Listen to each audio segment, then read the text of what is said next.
Hey everybody, welcome to the Hang Up here on the line. It's a Wednesday evening. I'm at Dillahunty. Joining me today in just a little bit will be Brandon, MindShift Skeptic, but I am absolutely obsessed with a number of different things, including the very idea of defending the faith. I've been hosting call-in shows and asking people to call in and defend their beliefs for, 19 plus years, give or take. We'll see.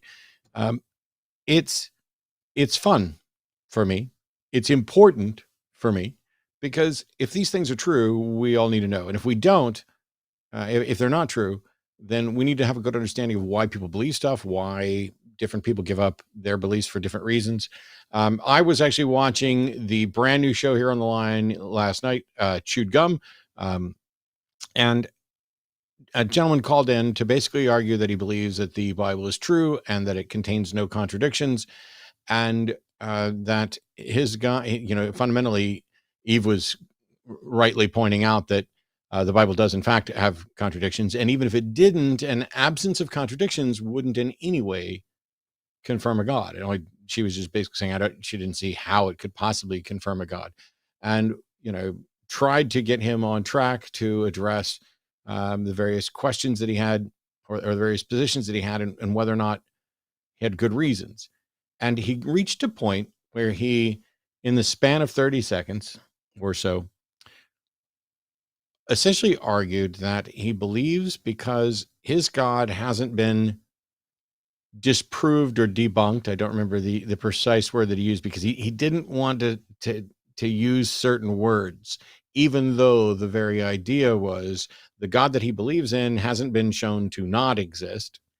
And then he followed that up by mentioning that his God is unfalsifiable. Now, the principle of falsifiability is incredibly important to the philosophy of science, to the foundations of epistemology, to understanding whether or not you even have a model that could or should be considered testable. And I wanted to stay out of it mostly, but I had to jump in, and in chat, I just typed in, okay, which gods has he disproved? Because if you're going to believe in one because it hasn't been disproved, then we need to make a list of all the gods, and you can show me how you disproved those, any of those that you don't believe in, and why yours is exceptional. But when you also claim that your God is unfalsifiable, why would it remotely be surprising that it hasn't been disproved? How do you disprove an unfalsifiable God? I remember early on when I was working more with the skeptic community, I went to the now I'm evidently starting to morph into James Randi because of my beard as I get older. But I went to the Amazing Meaning 7. Their MC for that episode, for that show, was Hal Bidlack, and I'm probably mispronounced his name, but he started it off by basically saying, "Hey, there's a lot of skeptics here, but not everybody here is an atheist. So, the God propositions are ultimately unfalsifiable. So skepticism has nothing to say about it, and we should take it easy on the believers who are here for the Amazing Meaning 7." I found it to be the most embarrassing possible opening, as my first amazing meeting, to show up and have someone basically say, yeah, we're not going to talk about the God stuff because skepticism can't address that. To have your MC be so fundamentally wrong about what skepticism is. Because skepticism, even scientific skepticism, is still based on a principle of wanting to believe as many true things and as few false things as possible, to have your internal model of reality mapped to reality as best as you can, to make use of the best tools to attempt to confirm, and then you either confirm that something is real and true, or you fail to confirm it. Well, they were saying that skepticism, that the God question, by virtue of being unfalsifiable, skepticism had nothing to say about it. And my answer was, you're wrong. Skepticism absolutely has something to say about unfalsifiable claims. And what skepticism should say about unfalsifiable claims is that by virtue of them being unfalsifiable, it is not possible for you to have a warranted belief that they are true.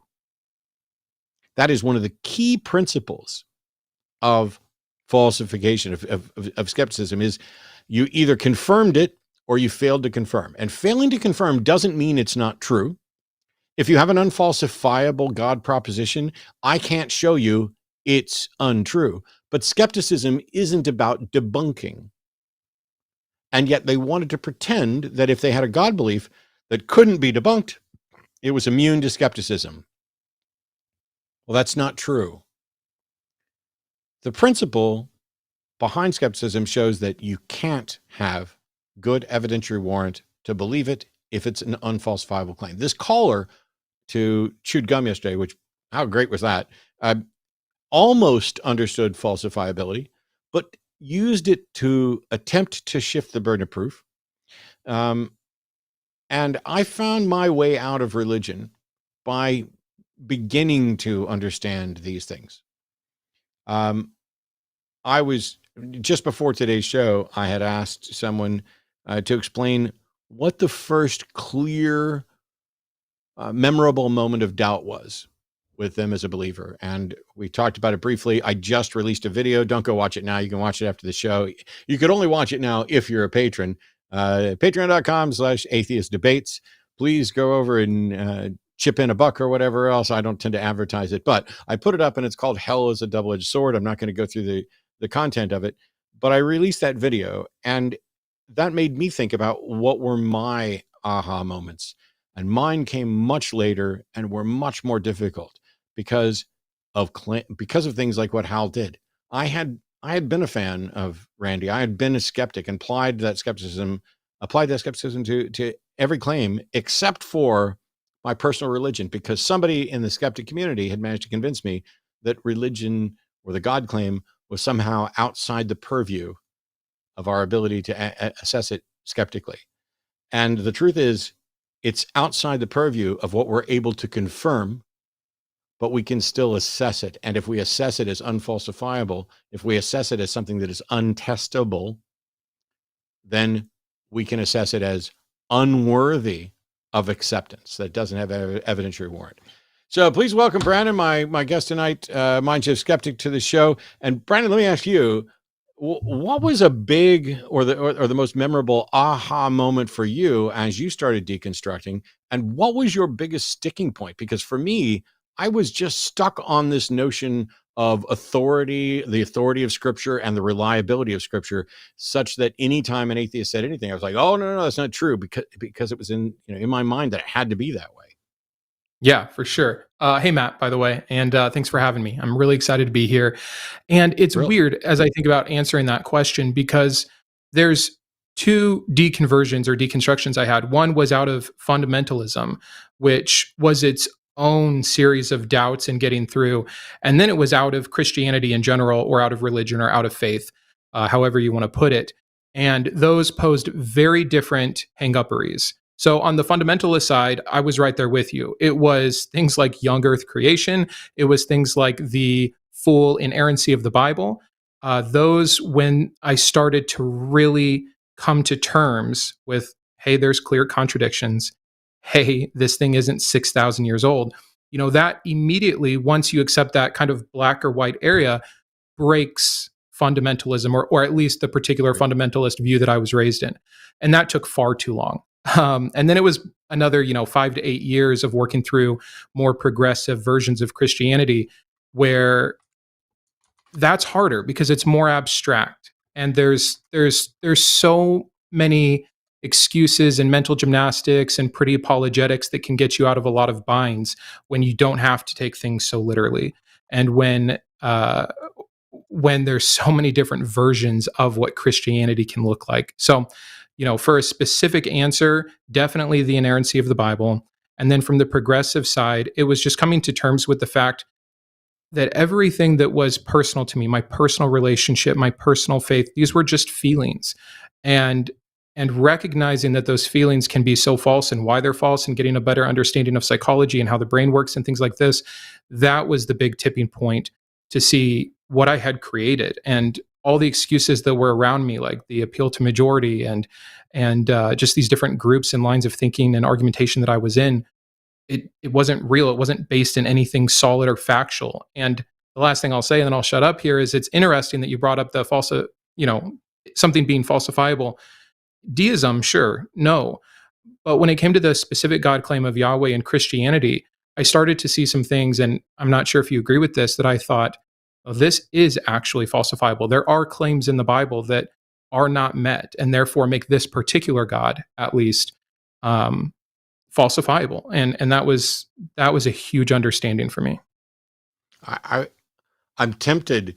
One of these days, you and I should do this and like play a game, because uh, I think it would be fun, because when you say something like, "Oh, there were things within Christianity that you found that you viewed as falsifiable," me too. One of the things that and I'm curious as to, like, if we were to make a list and start comparing as to how many of them would line up. But one of my favorite things was if I'd find something that was problematic. I'm working on two brand new video series that all focus on the Bible. Basically, it's going to be me in two different contexts, reading passages from the Bible and commenting on them. But Awesome. early on, I looked at like the various claims that just didn't make sense, and then I would go to a pastor or a preacher friend of mine or a relative, who was a former missionary, and say, "I found this. How is this not a contradiction?" And then watch them do some rather amazing tap dancing to interpret things in a way in which it could possibly be true, or fall back into the, "I've struggled with that too, and all I can do is wait until God reveals the answer to me. But I just trust that God absolutely has the answer, and that the understanding is on my end, because God is perfect, and God, can't make a mistake." And so when I'd Right. find things like that, it was always incredibly difficult to say, "Oh, here's a clear contradiction. Here's something that's falsifiable. If Jesus says there are some of you here who will not taste death until all this have come to pass, does that mean that there's somebody out there that's still alive, or did this mean something entirely different?" And the answers that I would get for passages like that would be different depending on which Christian I talked to. There were some who genuinely believed, a la, Indiana Jones, that there's still one person there, with the chalice from the palace, that is not going to die until Jesus comes back. And there were others that were like, "Oh, what he meant was about until all has been fulfilled." And he was talking about these things being fulfilled, but not these things being fulfilled. Yep, or the kingdom of heaven looking different, or, oh, you know what, that was actually an addition, and we don't believe the Bible's inerrant anyways, and that's how we can know this scripture was added after the fact. And yes, when there's so many things to contend with, and zooming out and stepping back and saying, oh wow, here's 8 different Christians with the same source material and the same witness of the Holy Spirit, and yet they're all giving me 8 different mutually exclusive answers to my issue. It in and itself can just paralyze you, where you're like, you know what? I still felt good in my quiet time this morning. And overall, of course, this God has to be real. And it allows you to put it on the back burner instead of having that yes or no. It's just the spectrum of possibility. And it becomes, again, it feels very impossible. And that's a lot of what I've been trying to do on my channel. My channel might just be catharsis for me, to be going through issue by issue, verse by verse, Christian response, apologetic, one at a time, and breaking it down to the utmost and trying to cover every single angle. That's a lot of what I've been doing the last few months since we've spoke. And I think it's to continue to help my understanding of all of these things. There's a lot more I want to get into. By the way, we're going to, this, like every other show on the Line Network, is a call-in show. I've got some announcements and paperwork to do, but in the meantime, if you're out there and you're a believer and you have been struggling, having difficulty with things, by all means, call in, talk to both of us who have managed to find our way out. If you think that Brandon and I have made just a terrible mistake, that, or that we were just in the wrong version of religious belief, or that whoever we talked to, who couldn't give us these answers, that there are better answers, there's better evidence, by all means, You can call 720-619-2288, or down below is a web link where you can call in from your computer. Dragon's doing the call screening for us today, and I'm incredibly grateful for that. In addition to all of our wonderful, lovely moderators, this network is dedicated to interacting with the public. You're going to interact here in chat. You're going to interact in super chats. We're going to read every super chat over $10 at the end of the night once we actually get done with our other callers and having these conversations. But every show on this network is geared towards call-in structure. That means you're going to hear some of the same people calling in over and over again. You're going to hear some of the same content, but you're also going to you will be blessed with some new thoughts from new people calling in to say, I've struggled with this too, and here's the answer. Why is there not a never-ending line of just sincere Christians who have sat down and prayed, had God reveal to them exactly what they should be saying on this show to reach us, to reach our audience? I'm providing a platform for them to do their best to defend their faith. Because if Brandon and I are wrong, we don't know each other amazingly well. This would be the second show we've done, but we had conversations. I've seen his content. We have similar stories on some of this stuff. And I can say with pretty strong confidence that we both would love to know if in fact we're wrong. The video I just did about using heaven and hell as a carrot and stick, the hell portion doesn't carry as much weight for me as it does for some people. I don't still wake up with a fear of hell. But if we've missed it, we not only would want to know, but you, if you're a Christian in particular, are obligated to be ready to 1 Peter 3:15, be prepared at all times to give a reason for the faith that's within you. And if you're not a Christian, if you've come up with a different version of a God, or you subscribe to a different religion, be it, one of the ones that we know and understand, have talked about, whether it's, Islam or Judaism, if you're, a Scientologist with rather, peculiar views about body thetans and Xenu, the intergalactic warlord, and stuff like that, you can call in and actually defend those views as well. I want to make sure that people know today is Wednesday. We're doing an episode of The Hang Up here. Tomorrow will be the Transatlantic Call-In show with Art and Katy. You'll have the OG trans folks on that show. If you've been referred to as transphobic or called out for, hatefulness or bigotry, and you don't think it's justified, you can call in and find out why. If you think it's justified and you're just happy about it, you can call in and ask, what is a woman, for the 9 millionth time, if you really want to.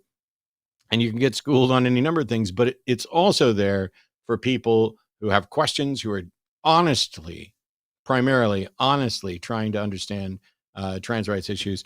Saturday will be the premiere of End Boss. And this week I will be the End Boss. That is not always the case. The End Boss will vary depending on what the subject is. You can go to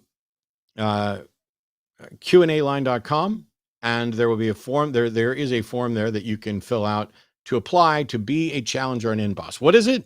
Well, it's kind of a debate game show, except that it doesn't come with even door prizes or anything like that. But instead of doing a 2 or 3 hour debate where you show up and there's a ton of back and forth, you enter as a challenger. And so you need a specific proposition that you're willing to defend. This week will be William, who we were going to do a debate, is going to be calling in to defend the proposition that Jesus was bodily resurrected and ascended to heaven. That's it. And the format of the show keeps the entire debate thing down to an hour by cutting through most of the red tape. It'll be a 5-minute welcome where we introduce the show, describe the format, introduce the challenger and the position they're defending. The challenger then gets 10 uninterrupted minutes to present their position, at which time the End Boss, whoever it is, this week it's me, will be taking notes and going through super chats and calls. That's when the call screening begins. So the challenger is going to be using that time to make the case for their position. The audience is going to start funneling their questions in, and there will be call screeners ready to take calls and sort of run through and figure out what the best ones are. Once their 10 minutes are up, there's a 5-minute period where the in boss, and this might take 10 seconds if we can get it right, but it's 5 minutes of sort of negotiating a steel man of the challenger's position. And so I don't necessarily know what case William's going to make, but I mean, let's say, for example, that the caller from Chewed Gum called in specifically to defend that the Bible is without contradiction. Then after their 10-minute presentation, whoever the end boss is might say something like, all right, I'm going to attempt to steel man your position. If I'm understanding you correctly, you're saying that apart from typos, apart from scribal errors, on anything that is remotely substantive, the Bible does not have any contradictions currently. Oh, no, that's not quite it. It's, and then they get to interject and you say, so you're saying the Bible in its original form is without contradiction. Yes. Cool. And once we've agreed on what the steel man position is, and if we can't agree on that, we might be stuck for a little while, but we'll do our best.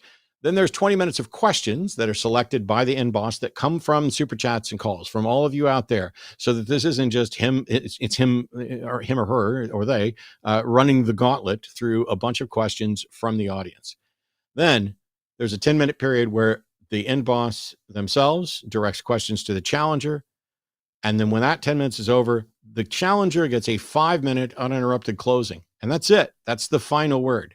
They make their case at the beginning. We question it throughout, and they get to do a summary at the end. I don't know what could possibly be more fair for anybody who's like, I don't want to call. I'm not calling into any show where you can hang up on me or whatever. This isn't about hangups, provided you are actually not just running in here to be a troll and say Baba Booey over and over again. You're not going to get hung up on it. You're going to get your time slots.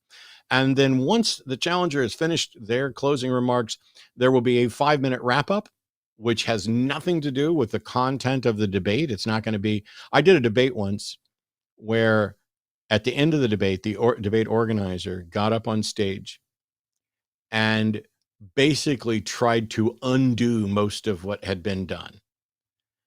So the debate was over. I had nothing more to say or add, but he really needed to interject, hey, that was a really good debate, but don't forget about this, and don't forget about this, and don't forget about this. And, it was just awful. That's not what the final 5 minutes for. The final 5 minutes is in case we run over, and it's there to be housekeeping for the line, announcing future challenges, thanking the folks who tuned in. It will not be used, or is not intended to be used to address the topic at all. I don't know what could be more fair. That's End Boss, and that will be starting Saturday. I will be the first super awesome end boss that you have to face. Rawr, welcome to the video game, and you faced your challenge. Hopefully, and I know that there are people who have emailed in specifically to go after Forrest and Shannon and Jimmy, others. Who knows? Maybe Brandon will say something today that really gets stuck in somebody's craw, and we'll have to see if Brandon's willing to come in and be end boss at some point for one of these. But that's the premiere of NBoss on Saturday. Sunday show will be me and Jimmy, and Monday Skeptalk will be Erica Gutsick Gibbon. Tuesday we'll be back with the next episode of Chewed Gum, hosted by Eve Was Framed. This week's guest will be Transviolet, and next Wednesday I will be back with the makeup episode that was supposed to happen last week with Dara the Magic Skeptic, who we barely got talking, and then we had massive technical issues. So that's everything that's coming up on the line this week. We have our first caller, which I want to go ahead and take, and then we can maybe get into some discussions. But caller, pronouns she, her, who I believe we spoke to, or Katie and I spoke to on Sunday, is calling back into in the air about where she puts her faith. So caller, thanks for waiting. You're on with Brandon and Matt. Yeah, thanks, guys. How are you two doing tonight? Good. Right. How's it going, man? It's going good. Got a little bit of a sore knee going on, but that happens when it gets snapped, Anyway, yeah, I'd just like to clear the air, and then maybe if I could get a little time on the clock to share what I put my faith, hope, and trust in, and why. But kind of what I'd like to clear the air with you about, Matt, is this. I think maybe a couple of times, maybe 2 or 3 times, 4 times, we got off to a little bit of a bad start and I need to explain myself a little bit, because I got turned on to your channel when you were channeling on another YouTube channel through Hitchens videos, and I felt like all the arguments that you presented for atheism and were straight up, very forward, very user friendly, but like they forced me out of my comfortable world of theism so forcibly that the reality that I was forced into was so starkly different from the reality that I had been living in from the time that I was about 16 or 17 and maybe a little bit before, that the world was just so startling and frightful, if you will, that maybe perhaps I think that I was forced out of my beliefs too hard and too soon. I think maybe if I had examined the scriptures on my own instead of kind of getting the arguments from somebody else, maybe I would have come to the realization on my own. Collier, it sounds to me like you put yourself in a position where you were relying on other people and their thoughts more than your own. I don't think it's necessarily possible. I mean, maybe it's possible for somebody to be kind of pulled out of their belief too early or before they're ready. But it seems like what your real issue is that you didn't have or use the tools to evaluate these things on your own. So you just kind of, in the same way that we fall into religions by appeals to authority, you kind of got pulled out of it by appeals to authority with me or Hitch or somebody else as the authority so that you didn't have to do the work. But since then you've done the work. So. Right. Yeah. So now that we've cleared the air, just about what I'm trying to kind of, now that I'm navigating some new beliefs, what I put my faith and trust and hope in. What I put my faith in is not necessarily what I believe to be the truth claims of any one world religion, as it were, but rather the ideals and the concepts at their highest utopian levels. And what I put my hope in, I mean, when I say utopian levels, I mean like a city that is set on a hill, that is set so everyone can see. A city that I might have a little bit of a problem. Let's stay away from the poetry and analogies and just in as like I'm 5 years old, as simple as possible. What's the point? The point is, what I put my hope in and faith and trust in is not the truth claims of any one world religion, but rather their concepts and ideals at the best and height of what they could possibly become. If we would I don't understand that because if you're saying, no, hang on. You're saying you put your hope and faith and trust, not in what the religions are, but in the ideals of what they could be.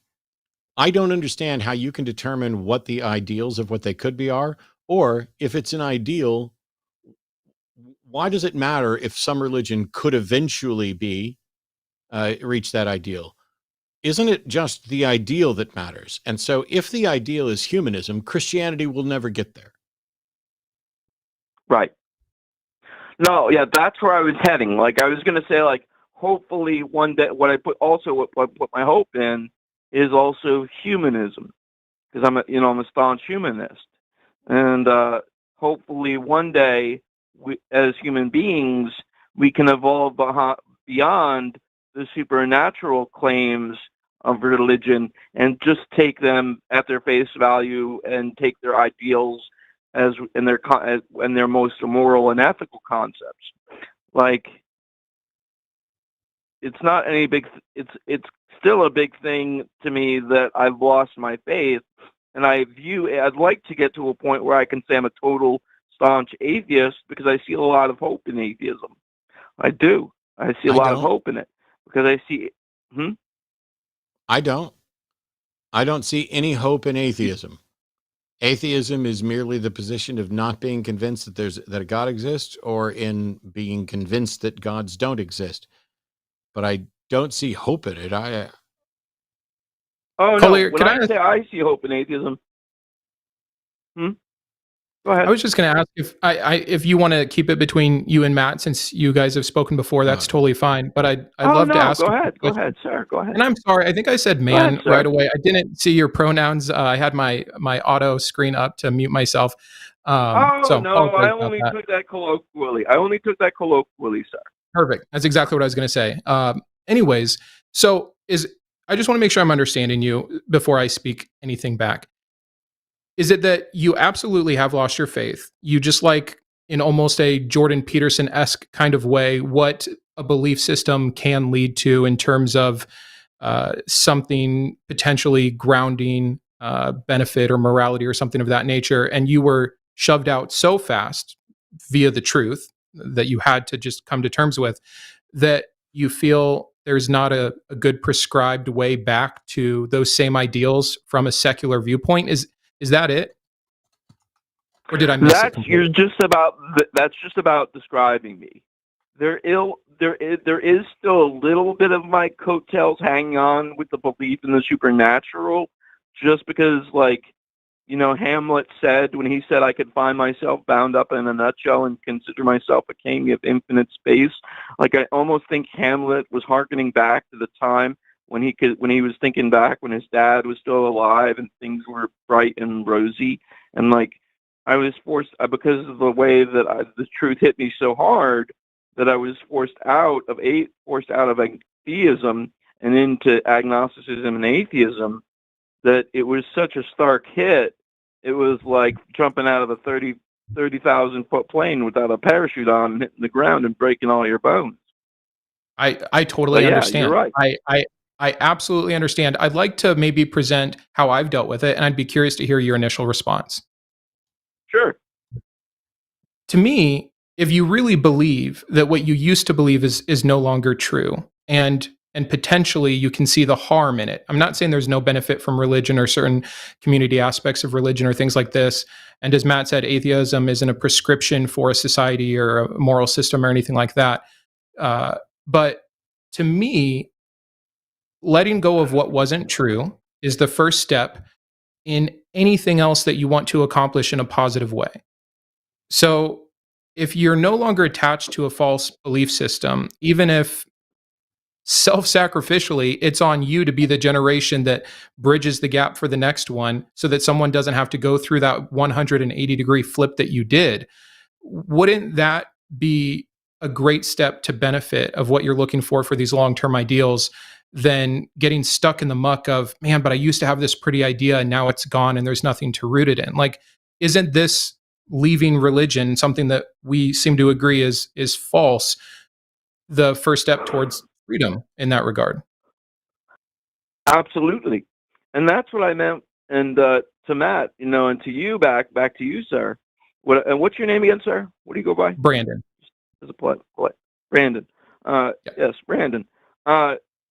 Just to go back, what I meant, what I said, that I find a lot of hope in atheism, and that's only for me personally, because I can't say I'm an atheist yet.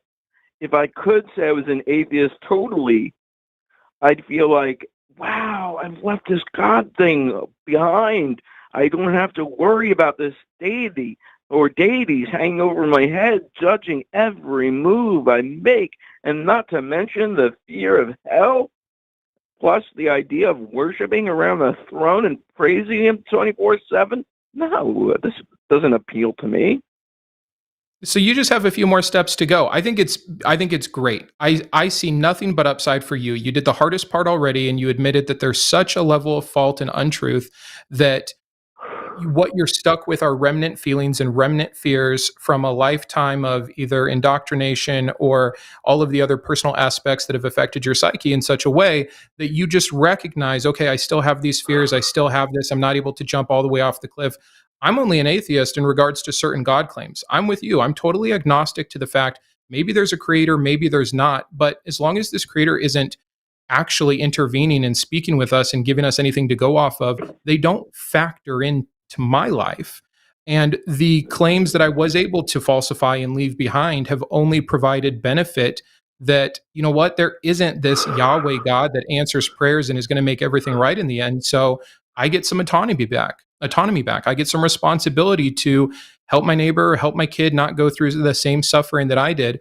And I think that if you frame it maybe a little differently in your mind, instead of what you've lost by this drastic change, and you frame it as what you've gained, even though you still have some ways to go, I would just encourage you to look at how far you've come. And yeah, there's a little bit left, but that's just time. It just takes time to overcome that. Right. Yeah, definitely. I appreciate that, Brandon. Thank you. And thank you for asking me if I wanted to direct my comments toward Matt. I thought that was very thoughtful of you. For sure. And if you want to get back to him, I'll let you guys handle it. I just wanted to chirp in because I understand the drastic nature of the change. Yeah, thank you, Brandon. I appreciate that. But Matt, and another thing I want to clear the air about is, like, I've always looked to authoritarian, especially men in my life, that I come to find as authoritarian.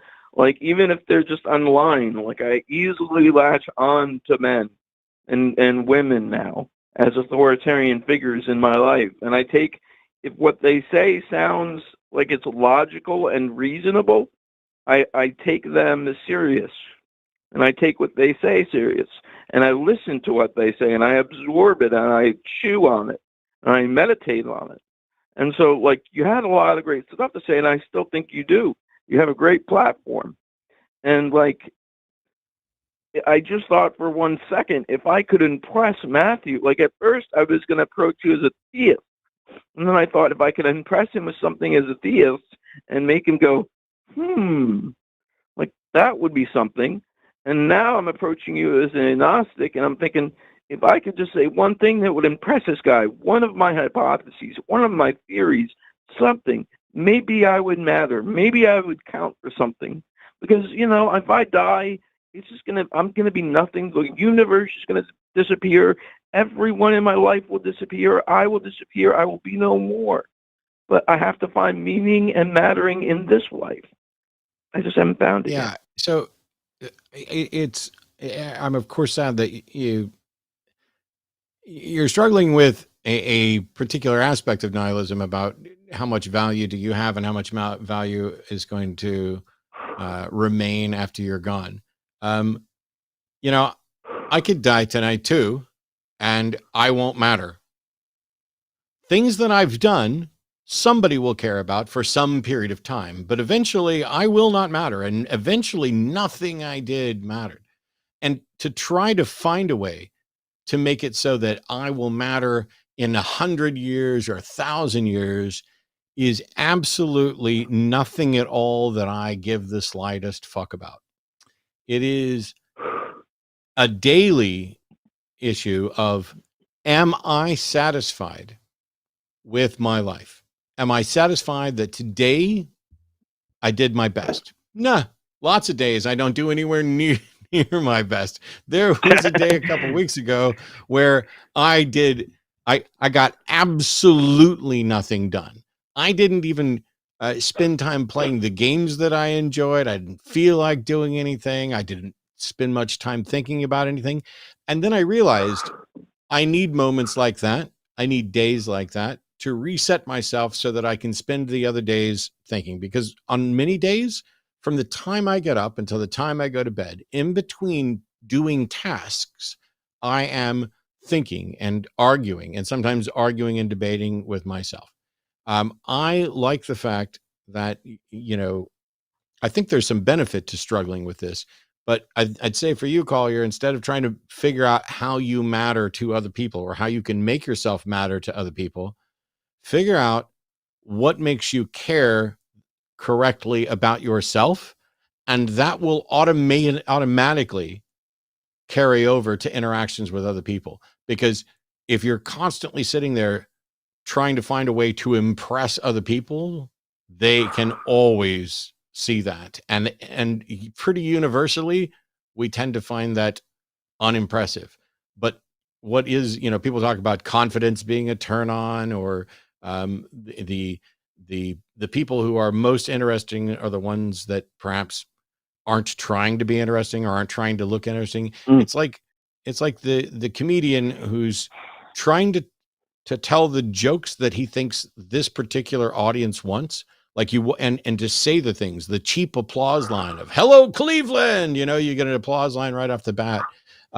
There are ways to work things into your life and into each individual episode that we do or a magic show that I do that are applause things. But those are not the things that I found that matter to people. I've had standing ovations from crowds of 3,000 at different events, and they don't remember that part. They remember some side nugget of thought that happened when I was, in conversation with Jordan Peterson or Sam Harris or Dawkins or whoever, where something we didn't prepare, just the genuine human thought of something we're struggling with. That's what made us matter, not to someone else. But I'm able, to whatever extent I matter to somebody else, is less important than how satisfied I am with how I'm doing things. And I hope that you can find a way to focus more on how satisfied you are with yourself. And I think people will follow along that, and you'll matter and value more to them on that front. Right. But how do you, if I could ask one last question from the both of you, Brandon and Matt, how would you say one can go about best mastering the art of not giving a shit or giving a fuck? Let me go first, Matt, and then because that. Go ahead, Brandon. Sure. It's interesting because it's like you replaced the eternal aspect of religion, heaven or hell, which you said you're still a little hung up on, with, well, okay, if I lose the God, I have to find this other way to eternally exist in someone's memory or matter to someone or something to that extent. And that is just a recipe for nihilism, because like Matt said, on a long enough time frame, no one matters at all to anything. But that doesn't mean nothing matters. And that doesn't mean you're not important now. You could do one act of kindness tomorrow and truly change someone's life, even if that gets forgotten eventually, right? Like there's just, the finite is something I also had to come to grips with after leaving religion. And often it could lead to a form of nihilism. So my parting thought with you would be, instead of worrying about how to impress someone or how not to give a fuck, I would just worry 100% on how do you enjoy the here and now? How can you be present? How can you find meaning in the time that you have left? And there's a lot of good answers out there. There's a lot of amazing philosophy. There's a lot of individuals who have come up with different things that might resonate with you. So I'm not going to try to give you a prescription, but to tell you what works for me, I have found a lot of value in knowing that what I do will not eternally matter in any sense of the word, but it could matter to someone tomorrow for 10 seconds. And that's a positive net that otherwise wouldn't be there if I was too hung up on eternity, this concept that just doesn't exist. Yep. For us. I could not agree more. And don't for a second think that I don't care what people think of me. I absolutely do. I just have the ability to say, if somebody hates me because I defend trans rights, cool. I'm happy. I'm sad that they're in that position of hating at all, but that's not going to bother me. What's going to bother me is when people hate me for things that are genuinely bad or problematic about me, some position that I have or something that I've done. If people hated me, I don't know, but don't think for a second that I don't care about that. It's just my focus is, let me do the best that I can and be as satisfied as I can, because I am probably most of the time my harshest critic. When I get done with with any of these episodes, I replay parts of it in my head going, oh, if you'd have just waited 10 more seconds, they were close to, this sort of revelation or realization. Or if you'd have waited and let them giving them just a little bit more rope. Or I've done this so long that a good chunk of the time I know what they're going to say before they've said it.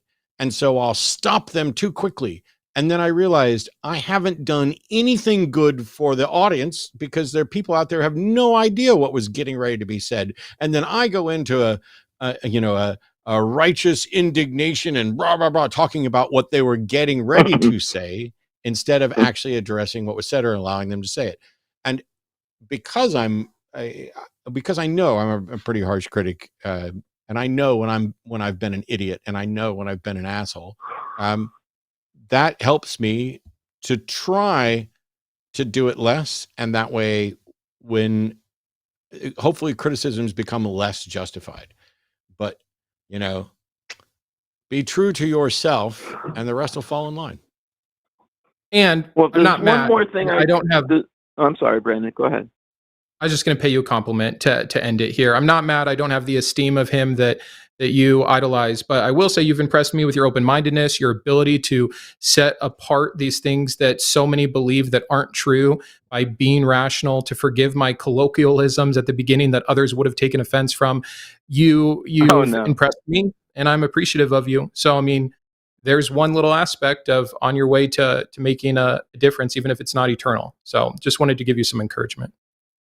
And on that note, Collier, I got to let you go. I appreciate the call, but I've got some theists here waiting to prove God, and I think we're all eager to Can't wait to hear him, Matthew. Can't wait to hear him. Awesome. Thanks, Matt. Thanks, Brent. Thanks. On that note, I see three theist callers that are going to demonstrate that God exists. We're going to start off with Ram in New Delhi. Says that he can prove to Matt that God exists in 3 months. So Ram, you're on with me and Brandon. How do you propose you prove this God in 3 months? Okay. So you come to India and like stay here, and there I'll like give you a massage. Sorry. But yeah, that's like it. I was sorry to hear that. You're saying that you can prove God exists in 3 months, but I have to come to India and get a massage. Yes. Is this just a joke that I missed out on? No. It's not a joke, because like you were very realist. So like, and like I heard that you had a surgery of your heart. So I was very sorry to hear that. So it was like very. I'm glad. But no, I was very concerned. How does coming to India for massage prove God? No, I'll give you the massage for 3 months, and then you're going to massage me for 3 months. How is that going to prove God? Well, it's like Socrates said, find your inner demos, whatever he said. So find your inner, connect with your body. So then that would be one less thing to worry about, and then you can go about saying that yes, I think God doesn't exist. I'm genuinely incredibly curious and incredibly confused. I've had plenty of massages, none of them made me convinced that a God exists. But what I'm asking you is, if I come to India and I stay in India for 3 months, where you massage me regularly, I guess for 3 months, how does that prove a God? Well, it won't prove a God, but what it will start to do was it says here, Ram. No, it says here, the call screener wrote in that you can prove, it says, I can prove to Matt that God exists in 3 months. And now you're saying it won't prove God exists. Well, okay. I can. Ram, you literally 30 seconds ago said it won't prove that God exists. So which is it? Will it prove God or not? On a phone call. I can't do it on a phone call, Matt. I didn't ask you, Ram. I didn't ask you to do it on a phone call. I asked you, is this going to prove that God exists or not? Yes or no? Yes.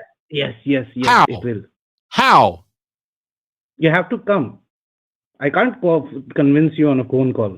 I'm not asking you to convince me now. I'm asking what this process will do. Is it going to provide evidence, very independently verifiable, objective evidence that confirms a God exists? It will incept in your mind as a corollary that yes, maybe there's a God, and you can go towards that. Ram. Getting me to feel that maybe there's a God is not proving there's a God, is it?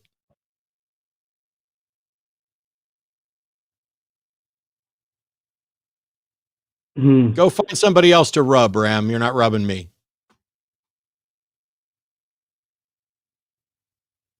All right.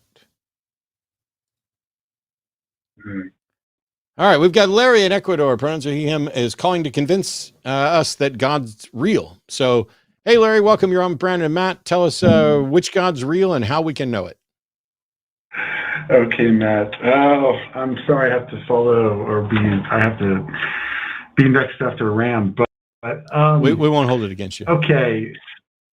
Yeah. All right. Yeah, please don't. All right. So first, I guess I'm going to start off by just saying that I've seen a little bit of some of your episodes, and I love you, and I love everything that you've said. I agree with everything that you've said for the most part. And Larry. Yeah, go ahead. Yes, sir. It says here on the call screen thing that you're a theist who's calling to convince us that God's real. I am. If you love everything I've said and you agree with everything I've said, how can you possibly be a theist? Yes, sir. And how can you possibly be convinced that God's real? Okay, I'll explain. And I'll use science. And I also believe that because of the way that you think, because I used to think exactly like you, up until I had an experience that proved to me that God was real, and I can tell you about that experience later. But I want to kind of get to the root of how I kind of came to this conclusion, and I'd like to kind of follow you through that route, and then we'll continue from there. Is that okay? I don't, Larry, I'm just going to say yes, because the frustration is at a 12 now, because I don't need preamble or here's what I'm going to do. I just need you to fucking do it. Okay. All right. Well, okay. So what is your belief on the creation from the universe, from the very beginning of time, from the first star to the first galaxy? Well, I don't believe it's warranted to call it creation, and a star wasn't the first thing. Okay, what do you think is the first thing? What were the first elements in space before anything was created? Hydrogen. Wait, what do you mean? No, stop. Okay. Stop. What do you mean before anything was created?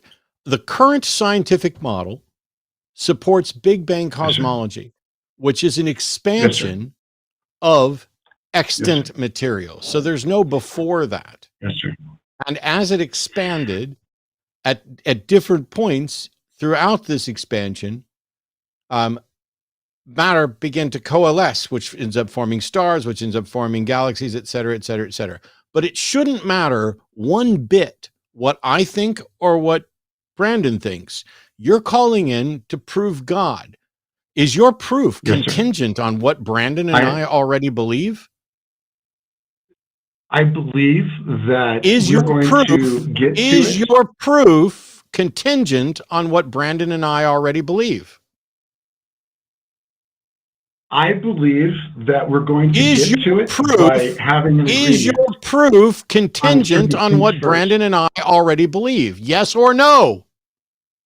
Well, I'm not exactly sure what Brandon believes, but from what I've heard you talk so far... fucking God. All right, I'm going to mute you. We're going to try this all over again, Larry. When I ask a question that is clearly yes or no, just say yes or no. But if you have a proof for God that is in any way contingent on what I already believe or what Brandon already believes, you don't understand how to prove God. There shouldn't be anything about the truth of God that is contingent upon what Brandon and I believe. Do you have a valid argument supported by independently verifiable evidence that demonstrates that a God exists? Yes or no? I can show you, sir. I can show you. Why is it so difficult, even after I hand walk you like a child, to actually just say yes or no? Sir, I don't know exactly what you and Brandon agree or I'm going to mute you again. In the entire history of the world, has there ever been an argument for the existence of God that is contingent on what either I believe or Brandon believes? Yes or no? I don't know the answer to that. Cool. Then you know. don't need to know. Then you don't need to know what we believe. You need to get to work on demonstrating that a God exists. Can you do that or not? I am trying to do that by walking you through 3 scientific things that I think we can all agree on that will lead you to believe this, that will lead you to understand. Can you demonstrate, yes or no, with a logical argument supported by independently and verifiable empirical evidence that a God exists? Yes or no? I can show you. Do it. Okay, let's hear it. Let's pretend Matt and I definitely agree on whatever it is you need us to agree on so that you can start your point. Okay. First, Matt, I'm trying to come to this. I want you to be open because I understand. Okay, I'm muting you again. Larry, I'm going to take you off mute in a minute, and I'm going to give you one absolute final chance to do what the fuck you said you could do. You don't need to preamble. You don't need to encourage me to be open-minded. You don't need to know anything about what I think. You, in the entire history of the world, nobody's made an argument for something that was so danced the fuck around. When I unmute you, you need to say, my argument for the existence of God is, and then present it, or I will hang up. Bet me money that I won't. Begin. All right, Matt, everything I'm telling you, you have to understand because it's the root of it. Goodbye. Let me be really clear here, callers. When I say, here's how this is going to go or you're going to get hung up on, believe it. If you don't know how to say, my argument for the existence of God is, and then present your argument, you are not ready for this show. If you don't know how to answer questions about whether or not your argument is contingent on what Brandon and I happen to believe, you are not ready for this show. If you can't answer the basic, simple questions of, I believe in this God for this reason, and I think other people should believe for these reasons, you are not ready for this show. You are not ready to talk to anybody who knows anything about this stuff at all. What a bummer. I am curious to hear what the 3 scientific arguments were. We just could not get there. Just one. Just freaking one. But here we go. Let's try again. Greg in Dallas, we're turning over a new leaf. Greg's pronouns are he, him. He's a theist who has proof of the existence of God. He's a Christian who tested his faith and still believes, but proving God's existence is not likely to happen by God's design, and he wants to explain. So I guess I misrepresented that, Greg, because of the way it was written. You're not going to prove God exists. You're going to explain why we can't prove that God exists. Is that right? Well, kind of, sort of. I think ultimately what you look at is there's a difference between knowing and believing. Knowing in my eyes is that you have 100% certainty of something. And I don't believe that God is actually by design going to give us something that is 100% proof of his existence, because his very purpose is something that is around a volitional choice related to worship. I think what he leads us to is a place where we have all the evidence that we do need in order to choose to believe if we want to. And so that leads me over to then what evidence would actually lead you to that point. And I think that's what you're asking the other callers to give, right? We have big problems here, Greg, because I don't believe that belief is the result of volition or is voluntarily doxastic. I also don't know. So knowledge has nothing to do with absolute certainty. No philosophical definition of knowledge requires 100% certainty. I don't think 100% certainty is possible for anything. To me, knowledge is a subset of belief. Just to let you know. Knowledge is a subset of belief. Knowledge is a subset of belief, and knowledge is generally those beliefs that are held to incredibly high levels of confidence. But you say that God won't confirm it, but you say God will present enough evidence that should be What is it fair to say? Rationally compelling? That's right. Yeah, I think it's. I mean, cool. If you think about then I need those. Then okay. I need to know, like, for example, give me one example of evidence that God has given that would work towards rational warrant for God's belief or belief in God. Okay, we'll start with the universe has a beginning. The science believe that, or the predominant view of science is that everything has a beginning, right? So if everything has a beginning, then the question comes to: is it an uncaused first cause, or is it an infinite regress on now? You can look at it in a number of different ways. And either way, if you look at it from that standpoint, that's exactly how God has described himself. Is that he's either an cosmology demonstrates that the current presentation of our universe has a beginning where it changed from whatever it was prior or began to exist and then go out. But you said once you get to that point, no matter whether you get to an infinite regress or beginning, both of those are how God has described itself. And so therefore that is evidence that a God is responsible for the origin. No, it's evidence from the standpoint of that Greg, how do you know how God has described himself? That's the question. You said God has described himself. How do you know how God has described himself? That's from the Bible. And the question then how do you know that the Bible? How do you know whether or not the Bible is true or not? How do you know that the Bible is God describing himself? That's where you go to the evidence of the Bible, and whether or not you can look at it as being a valid source or not. And ultimately, that too is a step of faith. It's a belief. It's not a no. I just want to make sure I'm understanding, Greg. Can you hear me? Yeah. I can hear you. Yeah. Okay. So it seems like there's three different things going on here. I just want to hone in on one before we get in our own infinite regress of how we know this and how we know that and how we know that. If you want to focus on one particular topic, is it of interest to you to focus on why God doesn't have an infinite regress himself? Is that your belief that God is outside space and time, and that's why he can be the first cause, the uncaused cause, or the unmoved mover, whatever it is?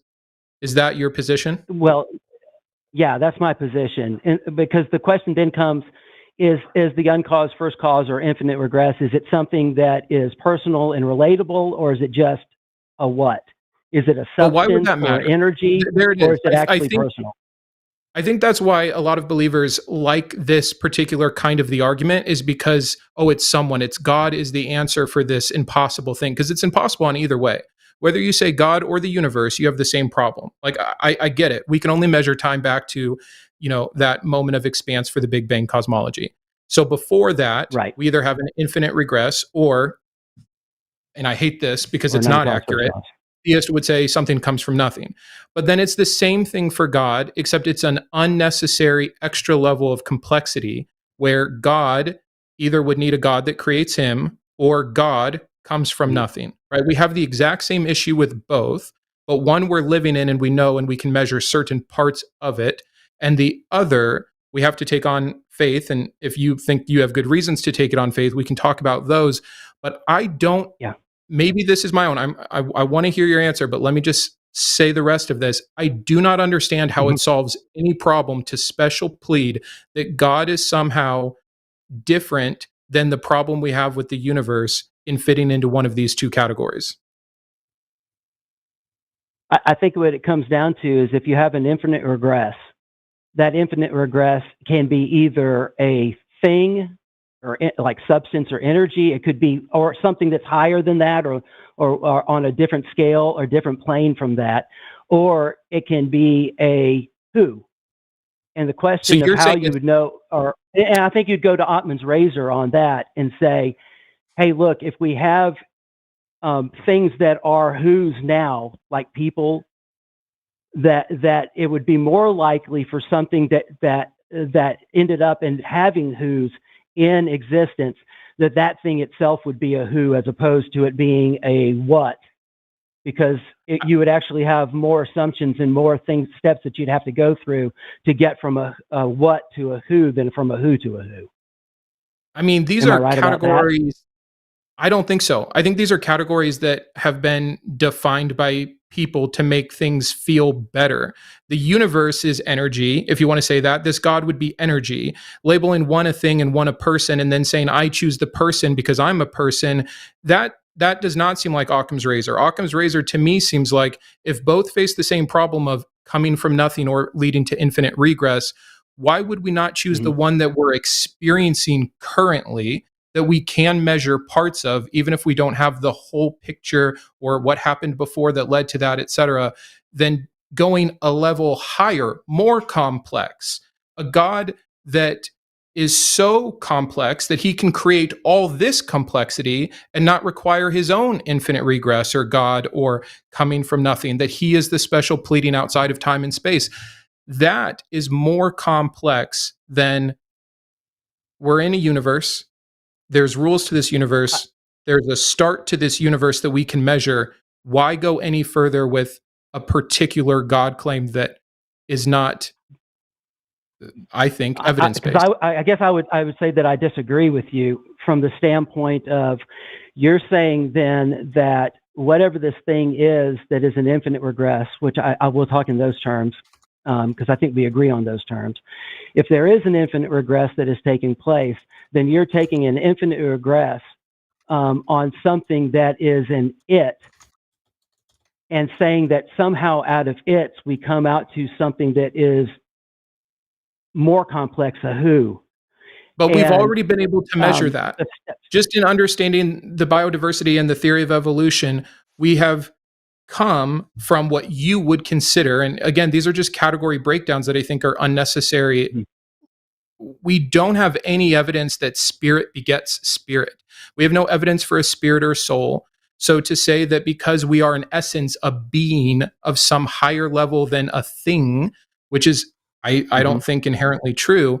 I understand the categories that we've placed human versus rock in, but that doesn't mean that there's something innately higher, and thus we would have to, in this complicated situation, defer to the other something higher that's also a personal being.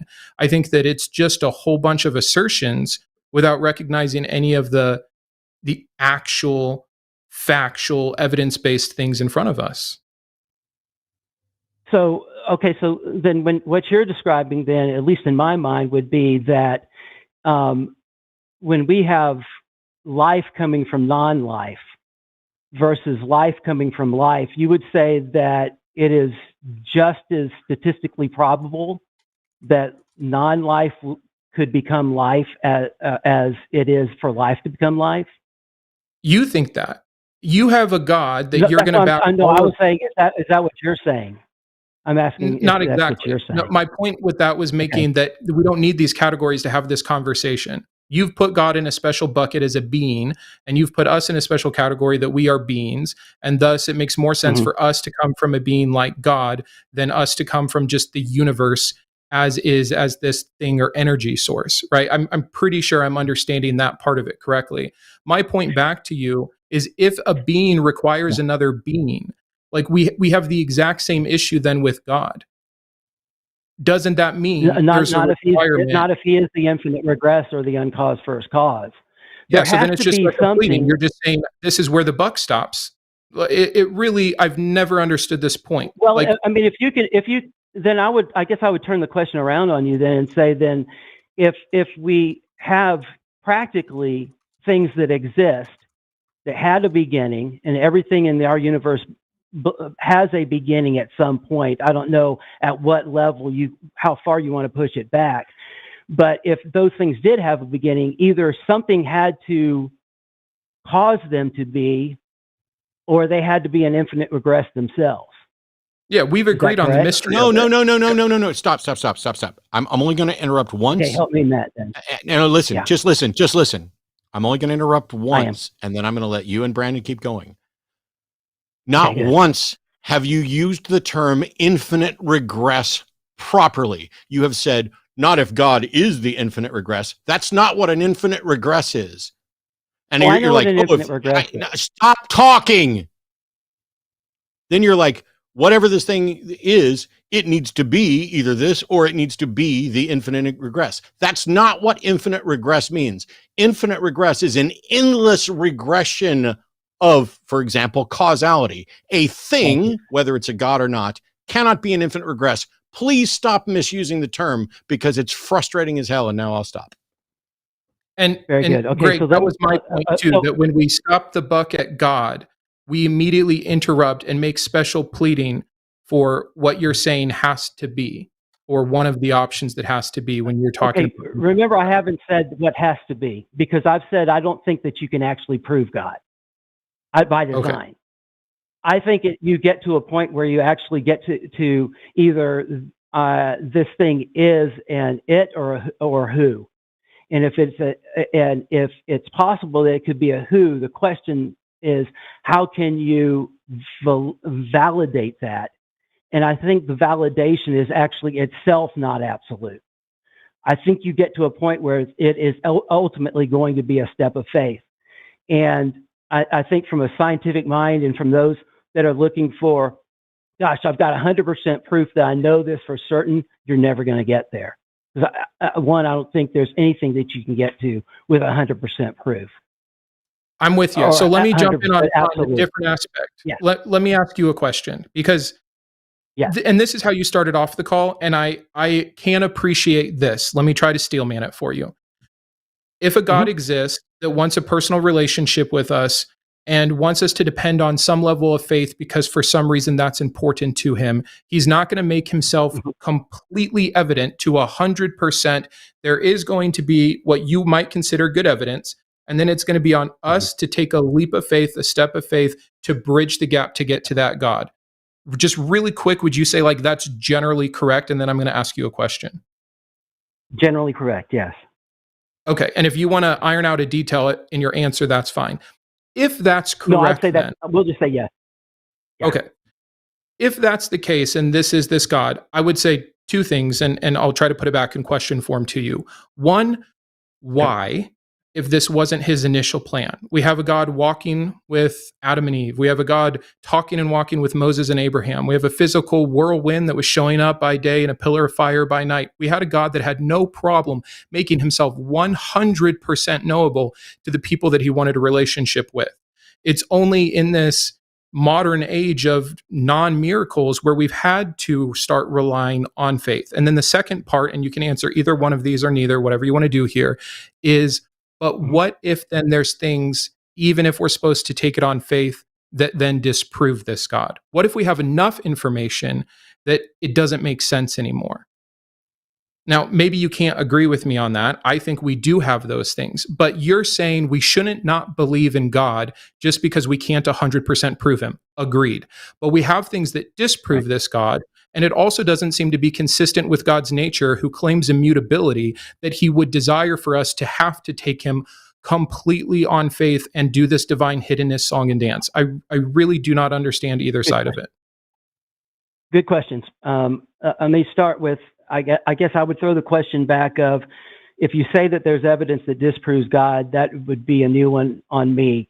So I would like to hear what that evidence is, because when I hear that, I'm hearing hard atheist, which says, with 100% certainty that there isn't a God based on proof that we have, and in which case I would say not a God, now a particular God, and maybe we should have backed up and clarified. I assume, and this is on me, from Texas, we're talking about Yahweh, the Christian God, correct? God. Yes. Okay. So I would love to hear the evidence that disproves that. Yeah. Okay. But continue. Okay. And then, so that would be one area. And then, what was your first question? I'm sorry. What did you ask? We had a God who did show up. Yeah, his original plan was to be with man. Now, you can say the fall interrupted that, but even after the fall, we have him massively showing up. Even in the form of, when he starts getting a little more separate, it's amazing. There's this gradient. Then he starts working through prophets. Then he starts working through prophecy. Then he sends his son. The son comes back one time for 40 days, and then it's lights out. So we have every patriarch, every reason you believe the Bible to be valid, every single person that we have relied on, whether it is Paul or Abraham, Moses, whoever it is, had a personal, supposedly, encounter with this God so that they could believe. And then even John tells us that he's telling us of these things so that we can believe. This, to me, sounds like a God wants us to have full evidence in him. The problem is that's not consistent with what we've seen in the last 2,000 years. So either one, consistency issue or falsifiability issues of Yahweh. And I don't know how much time Matt wants to continue to give to us, but you guys keep going. No, that's good. That's and let me say, great questions. And I think something certainly that's a Christian should challenge themselves with.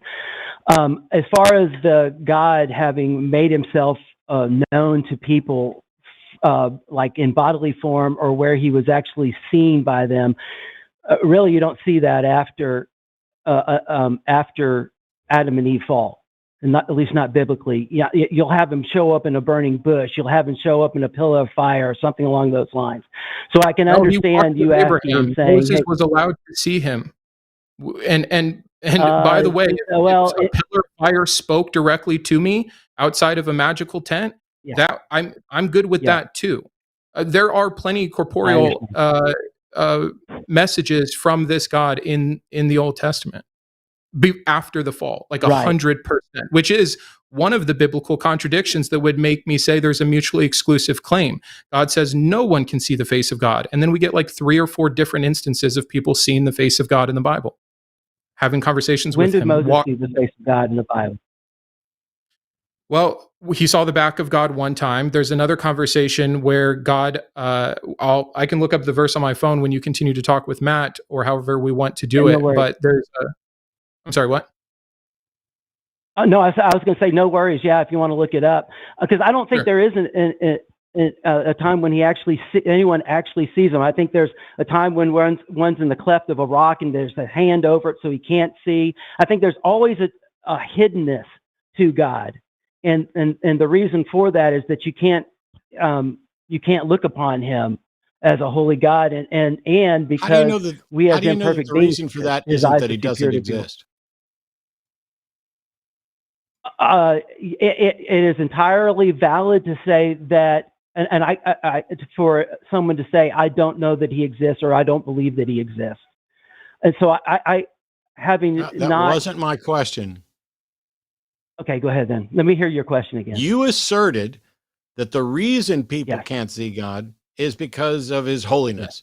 What if the reason people can't see God is because he doesn't exist? Then that would be, if he doesn't exist, then that's a valid conclusion. The reason why I can't see him is because he doesn't exist. But since I can't ask prove that he either. Exist, I didn't ask that either. I asked, how do you know the difference between the reason you can't see God being because he doesn't exist or because of his holiness? One of those two I don't know. Is not the right answer, and you're asserting you know what the right answer is. How?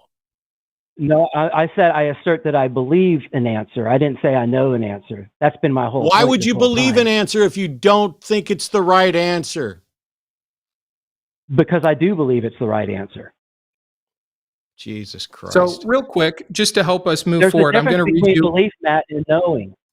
There's a difference between belief, Matt, and knowing. That's what I've been asserting. Please, Captain Jackass, lecture me more on the difference between belief and knowing. You believe that you have the correct understanding of God. And my question, which I asked 3 fucking times, was how do you tell the difference? And all you said is, I believe it. How do you tell the difference between God exists and God does not exist? I think you have to look at it from the standpoint of the different evidences that are there, from the standpoint of whether or not there is blah blah blah blah blah blah blah blah blah blah blah blah blah. 0 things of substance being spewed forth from your mouth. Don't hang up on him yet. I'm not hanging up. Greg, I want to return to my point because half of our problem here is if we do need to take things on faith, we should have good reason to do so. We should have some form of evidence that is good before we make a leap to great, right? So you said no one can I see agree. the face of God without dying, that he always has to hide himself. And you asked for a message where that's incorrect. If you want to go to your Bible with me, this is Exodus 33, and I'll give you the context around it. In verse 7, we get the tent of meeting. This is when God is still doing his pillar of fire by day and or cloud by day and fire by night. And then in verse 11, we get the Lord would speak to Moses face to face as one speaks to a friend. Then Moses would return to the camp, but his young aide Joshua, son of Nun, did not leave the tent. And then it goes on to describe Moses and the glory of the Lord, where they have one of these face-to-face conversations. So Exodus 33:11 is your answer. And again, I understand that there's apologetics on why that doesn't mean what it says, but it's clear, and this is the translation. I checked 4 different translations right now. Face-to-face as one would speak to a man. And it's a small part of this, but this is my point with either biblical understanding or having good reason to take the leap of faith. There are also verses that say no one can see the face of God and live. That's a verse I think you already established it yourself. Now we have a verse that says Moses spoke face to face with God. It did not kill him. So we have a Bible issue. This is one of 1,000 contradictions, and one of the reasons I can't take the leap of faith that you're taking. And it's not all hung on this. It's a series of things that come together. But how do you account for this then? Well, Brandon, let me first of all say thank you for pointing that out. I think that's great to the point of this call where it says, are you prepared to defend your faith and have you challenged your faith? I would say you've posed a good challenge to my faith, where I will go back and look at that and dig into it more. I don't have an answer to that, to be honest with you, right now, in terms of why Moses was able to be face-to-face with him. So I appreciate that. Thank you. Sure. And I appreciate your response. This isn't a gotcha moment for me. This is trying to say so much confidence in talking about the faith you have and the belief that people should have and how we can never be certain of anything. But there are some things we can be certain of. Like if, to a degree, right? If the Bible says 2 different things that are mutually exclusive, maybe I can be certain then that the Bible is going to say something that I shouldn't believe. I think that's a really fair thing to get from an absolute contradiction. Now, you can do your own due diligence and make sure that you agree it's a contradiction, but I would question if you come to the same conclusion I have, not just about this verse, but so many verses that are clear contradictions, do you continue to have faith? Is that continue to be the right thing, even if there's not good reason to, when your source material is so errant? Well, I guess what I would say there is, when it's interesting when I run into these types of contradictions, oftentimes when I go back to the original Hebrew and start to dig down, if all I've looked at is in the English, and you've looked at 4 different translations in the English, I'm assuming, and this is what it says, I would want to see what does it say in the Hebrew. And since I haven't seen what it says in the Hebrew. Okay, I didn't have time to do it right now either, but I've looked at this issue before, and I'm not a Hebrew scholar, but here's my point. This is the question I'd like to end on with you. And if you and Matt want to discuss anything, let's assume I'm right and this is an actual contradiction. And I'm willing to be wrong. I'm sure that there's someone right now typing up an apologetic for this. If sure. And someone if probably there knows a lot are more other than I do. contradictions, why continue to make excuses for a God that is not showing up, and that the only way he says we can know him through his word, and that's the purpose of the word. If there are errors that we find that are irreconcilable, would you continue to believe, or would you have to throw in the towel and say, I was wrong, I don't have a good reason to make that leap?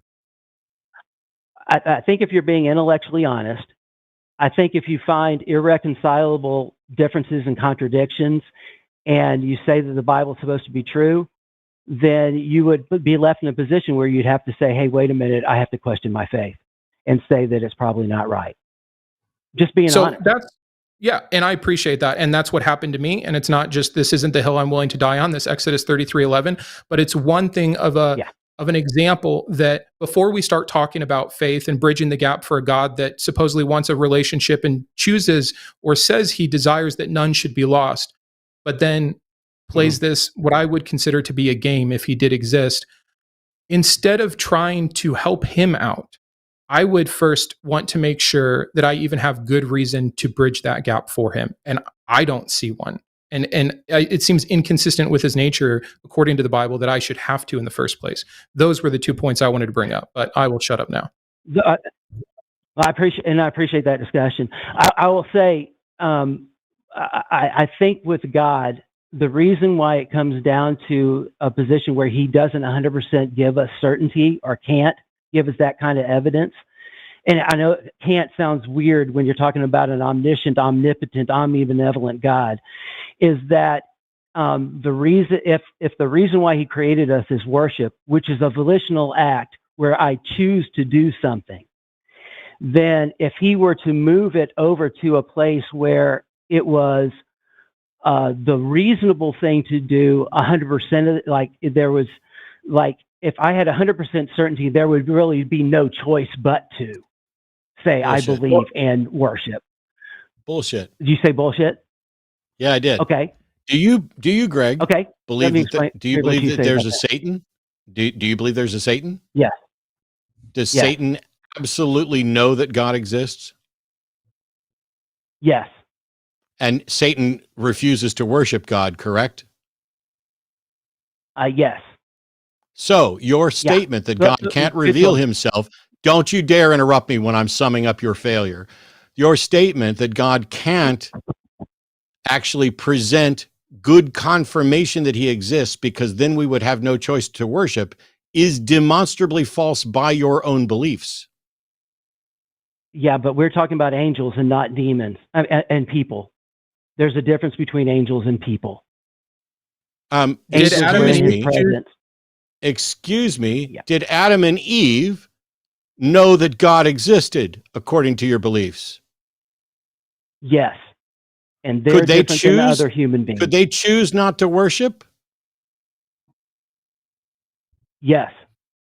Cool. So once again, by your own beliefs, you have refuted your claim.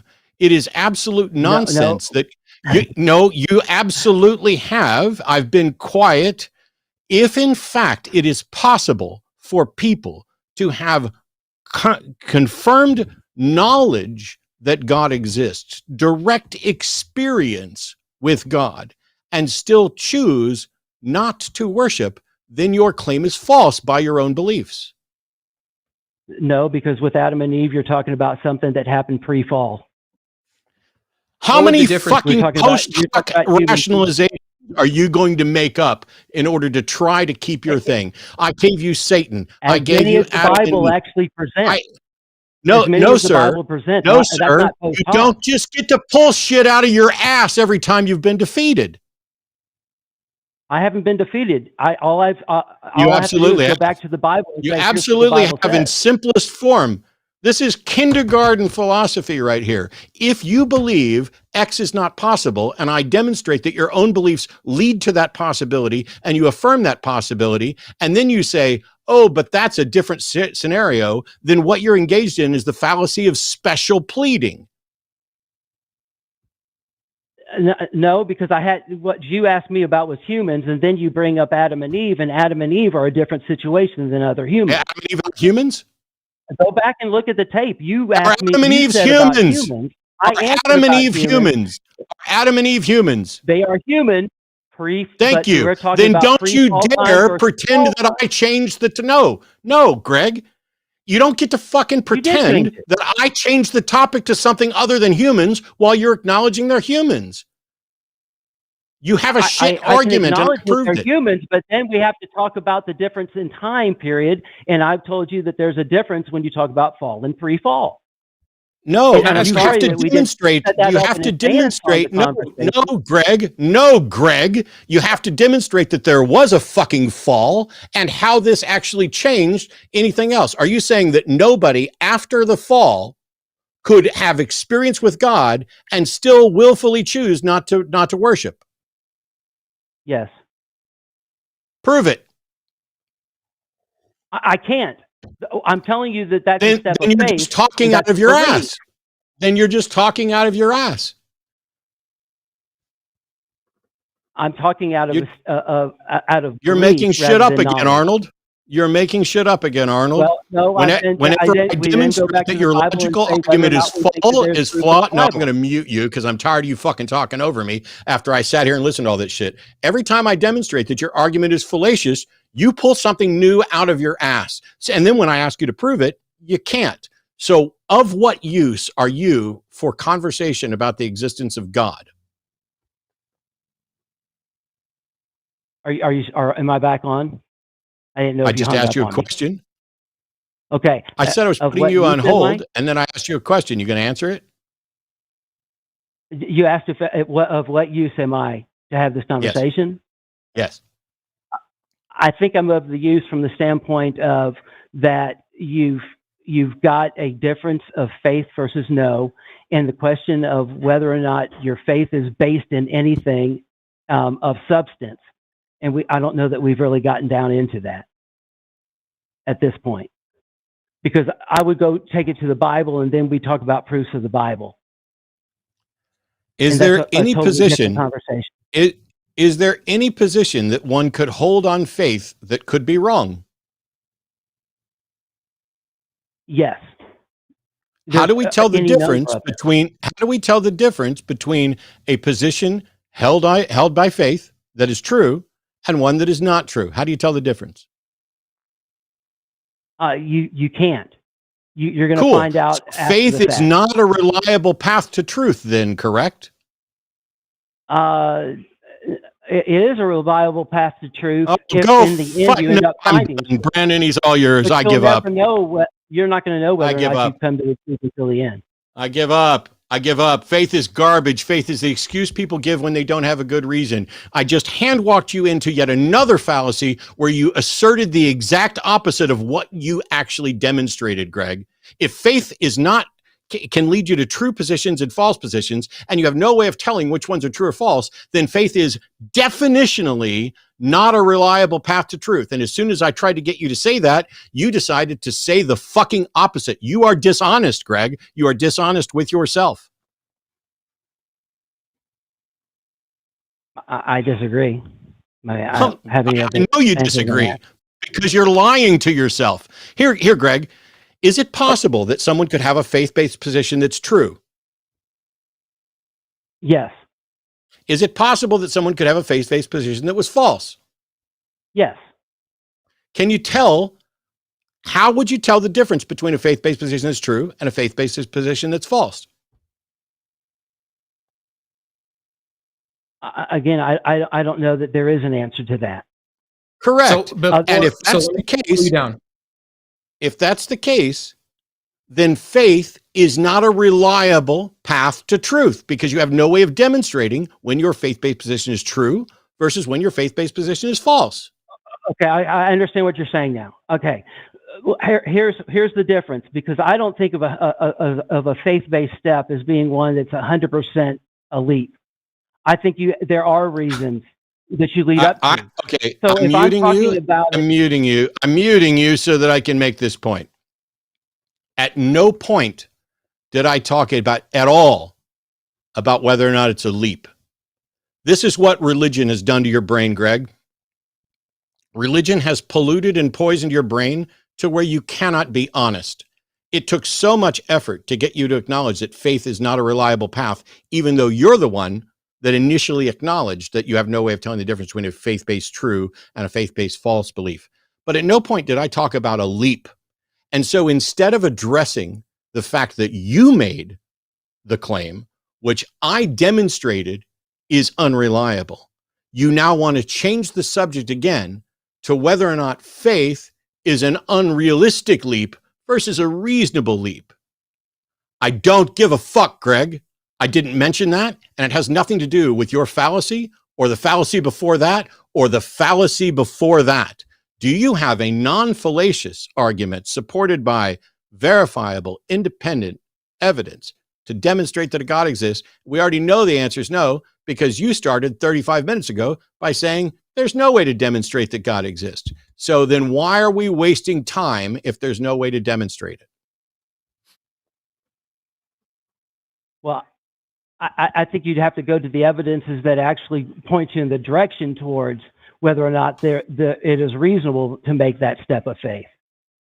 And I think one would be when you go to the existence of our universe, the earth, etc. I look at the Bible, and when I look at the Bible and I see how it says what it says about the creation, I see it very much in line with the scientific evidence that you would probably look at and say, this is how things came into being. And I think it's the Bible not in line with the evidence. The order of events in the order of events in Genesis does not match up with the scientific understanding of the order of events in the actual beginning of the universe. So the fact that you think you see it lining up is your problem, but it's not true. The order of events in Genesis, the order of events in Genesis does not match what science has found about the actual order of events of the origin of the universe. Can I ask if the reason why you say that is because light coming before sun, the moon, and the stars? Is that's one of them, or are there others? Which are the other ones that you're thinking about? Because I think they do align. You're wrong. You are demonstrably wrong. Hang on. Because if you I will get you. Okay. I'll get. I was going to say I would need to look at it. I know there's more than the light, but why he looks up what the other ones are? Plus, we have two different orders of creation. They're not even consistent. But aside from the inconsistency of the two orders or the other ones, I think in one point we have plants before we have the sun, which I'm pretty sure plants need fuel from the sun. I could be wrong about the order. I'd need to look it up myself. But tell me your apologetic for light before sun. Is it that God is light? Yes. And that you take that from Revelation. And can I prove that? I can't prove that, Matt. You'll be exactly right. I can't prove that. But if the Bible is true, and again, I'm not saying that it is, I'm saying if it is, if the Bible is true, then what it reveals in Revelation is that there was no need for a sun, a moon, and stars, that his glory is actually the light that would take place in day number one. And if you look at day number 4, you're being so dishonest with yourself, because now you're saying I'm not saying it's true. You literally just started by saying you find the order of events in Genesis to line up with what science says, but they don't. I do. Because I think Genesis, you're wrong, and I'm getting ready to tell you why. Stop fucking interrupting me. Okay. The order in Genesis is a beginning, and then a primitive earth in darkness, and then light, and then an expanse or atmosphere, and then areas of dry land, then plants, then the sun, the moon, the stars, then sea monsters and flying creatures, then wild and tame beasts, and then man. The actual order is a beginning, light, then the sun and stars, then the earth, the moon, and the atmosphere. Genesis has the sun and the moon before the earth, moon, and atmosphere, then dry land, then sea creatures, then some land plants, then land creatures and plants, then flying creatures, then mammals, then birds, and then fruiting plants, and then man and more animals after that. The order from science does not line up with the order from Genesis. This is a creationist talking point that nobody who has actually read Genesis and looked at the order of events from science could possibly say are the same. They're not the same. Can I show you how I think they are the same? Does Genesis say that the earth existed before the sun, moon, and stars? No. It doesn't. Yes. Because on the day when it says that the earth, it says in the English that the earth and the moon and the stars were created, it doesn't actually say that in the Hebrew. In the Hebrew, it says that the sun and the moon were made to dominate as the light source at that time. It doesn't say they were created then. I think they were created when it says that he created the heavens and the earth. In fact, when he created the heavens. And that would be consistent with the Hebrew. So the interesting thing happens we is have here is we that have light actually comes to dominate. Hang on. No, hang on. What's it say in Genesis 1:10? I don't know. You'd have to read it to me, or I can real quick. I do. It says, and God called the dry land earth. Yes. What verse does God make the two great lights for the day and the night? After that. After that. So the Genesis, as I fucking asked you, does Genesis say that the earth was created before the sun and the moon and stars? And you said no, which is a lie. No, I still stand by that because it says that You're those still lights were fucking made wrong. to I just dominate in read those to you. times. It's It doesn't in say they were order created in at that time. Genesis. If your whole case is to make shit up in your head and ignore what the book says, we can't make any progress, can we? But if you're only going to look at it in the English, when the I'm not Hebrew reading actually it in says, fucking Hebrew. I'm telling you what it says in the fucking Hebrew. I'm reading it right now in Hebrew. Okay, and does it not say, does the terminology 10, not mean that they were made to dry earth. dominate? No. It says, Yes, for it God does. called the dry land earth, and the gathering together of the waters called seas, and God called and said that it was good. And the word for earth there in verse 10 is eretz. Yes. And it still doesn't I have no solve problem having with that. plants before the sun, and it still doesn't solve light unless you come up with an apologetic for God being light. Just like we need God to be love, but we also need God to be evil because he claims it. There's just this is the thing, Greg, is we could go around for probably 3 hours with just the order of creation. There's clear issues, and I understand you're not going to agree that there's issues, but what you're having to do, What order it says. what you're having to do to make excuses. You go to the Hebrew when you need to, but when something in the English is plain and clear and fits your narrative, you're fine with it. And this just continues to be this circular thing of, here's what I want to be true. And then it seems like as I bring up contradictions in the Bible, as Matt brings up contradictions in the order of creation, as we talk about why faith can be deceiving, we can get into a whole thing about even God's ability to deceive and God's allowance of Satan to deceive, etc.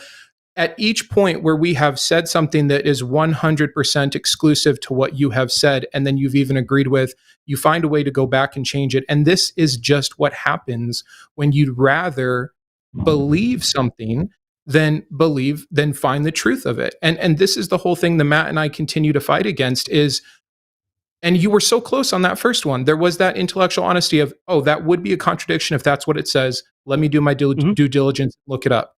What I fear is you're going to go hear anyone who has had to make an answer. I'm not saying there's no answers for any of this. There's a billion answers for all of these things. They're not good answers or correct answers. And when you want to believe so badly, you just take an answer. And I can see that in the answers that you've had to give.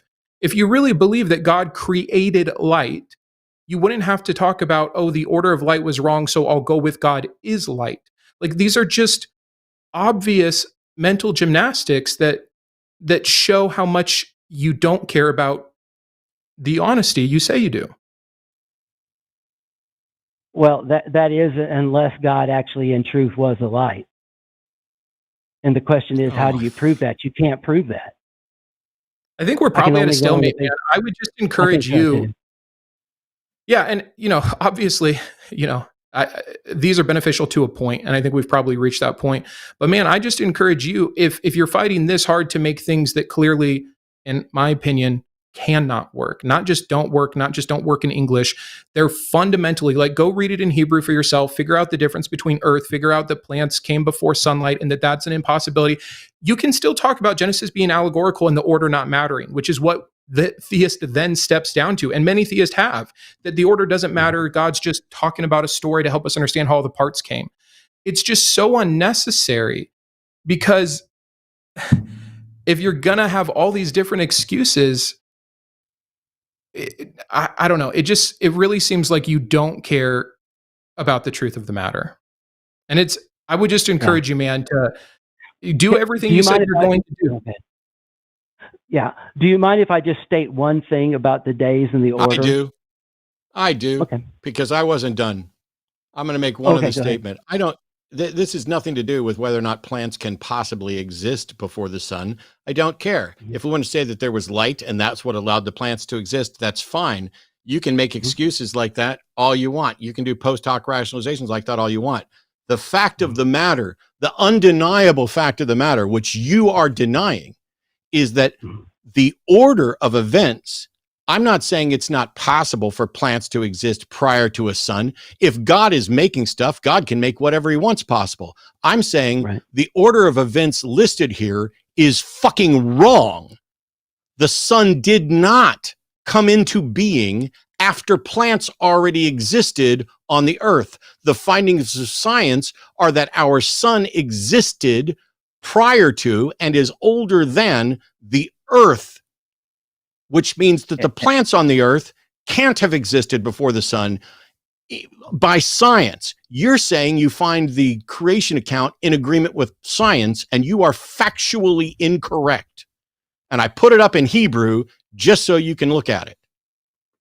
Okay. And do you see in the Hebrew that it actually says that God made the sun and the moon to dominate, the sun to dominate the day, the moon to dominate the night, and the stars also? So fucking what? He didn't.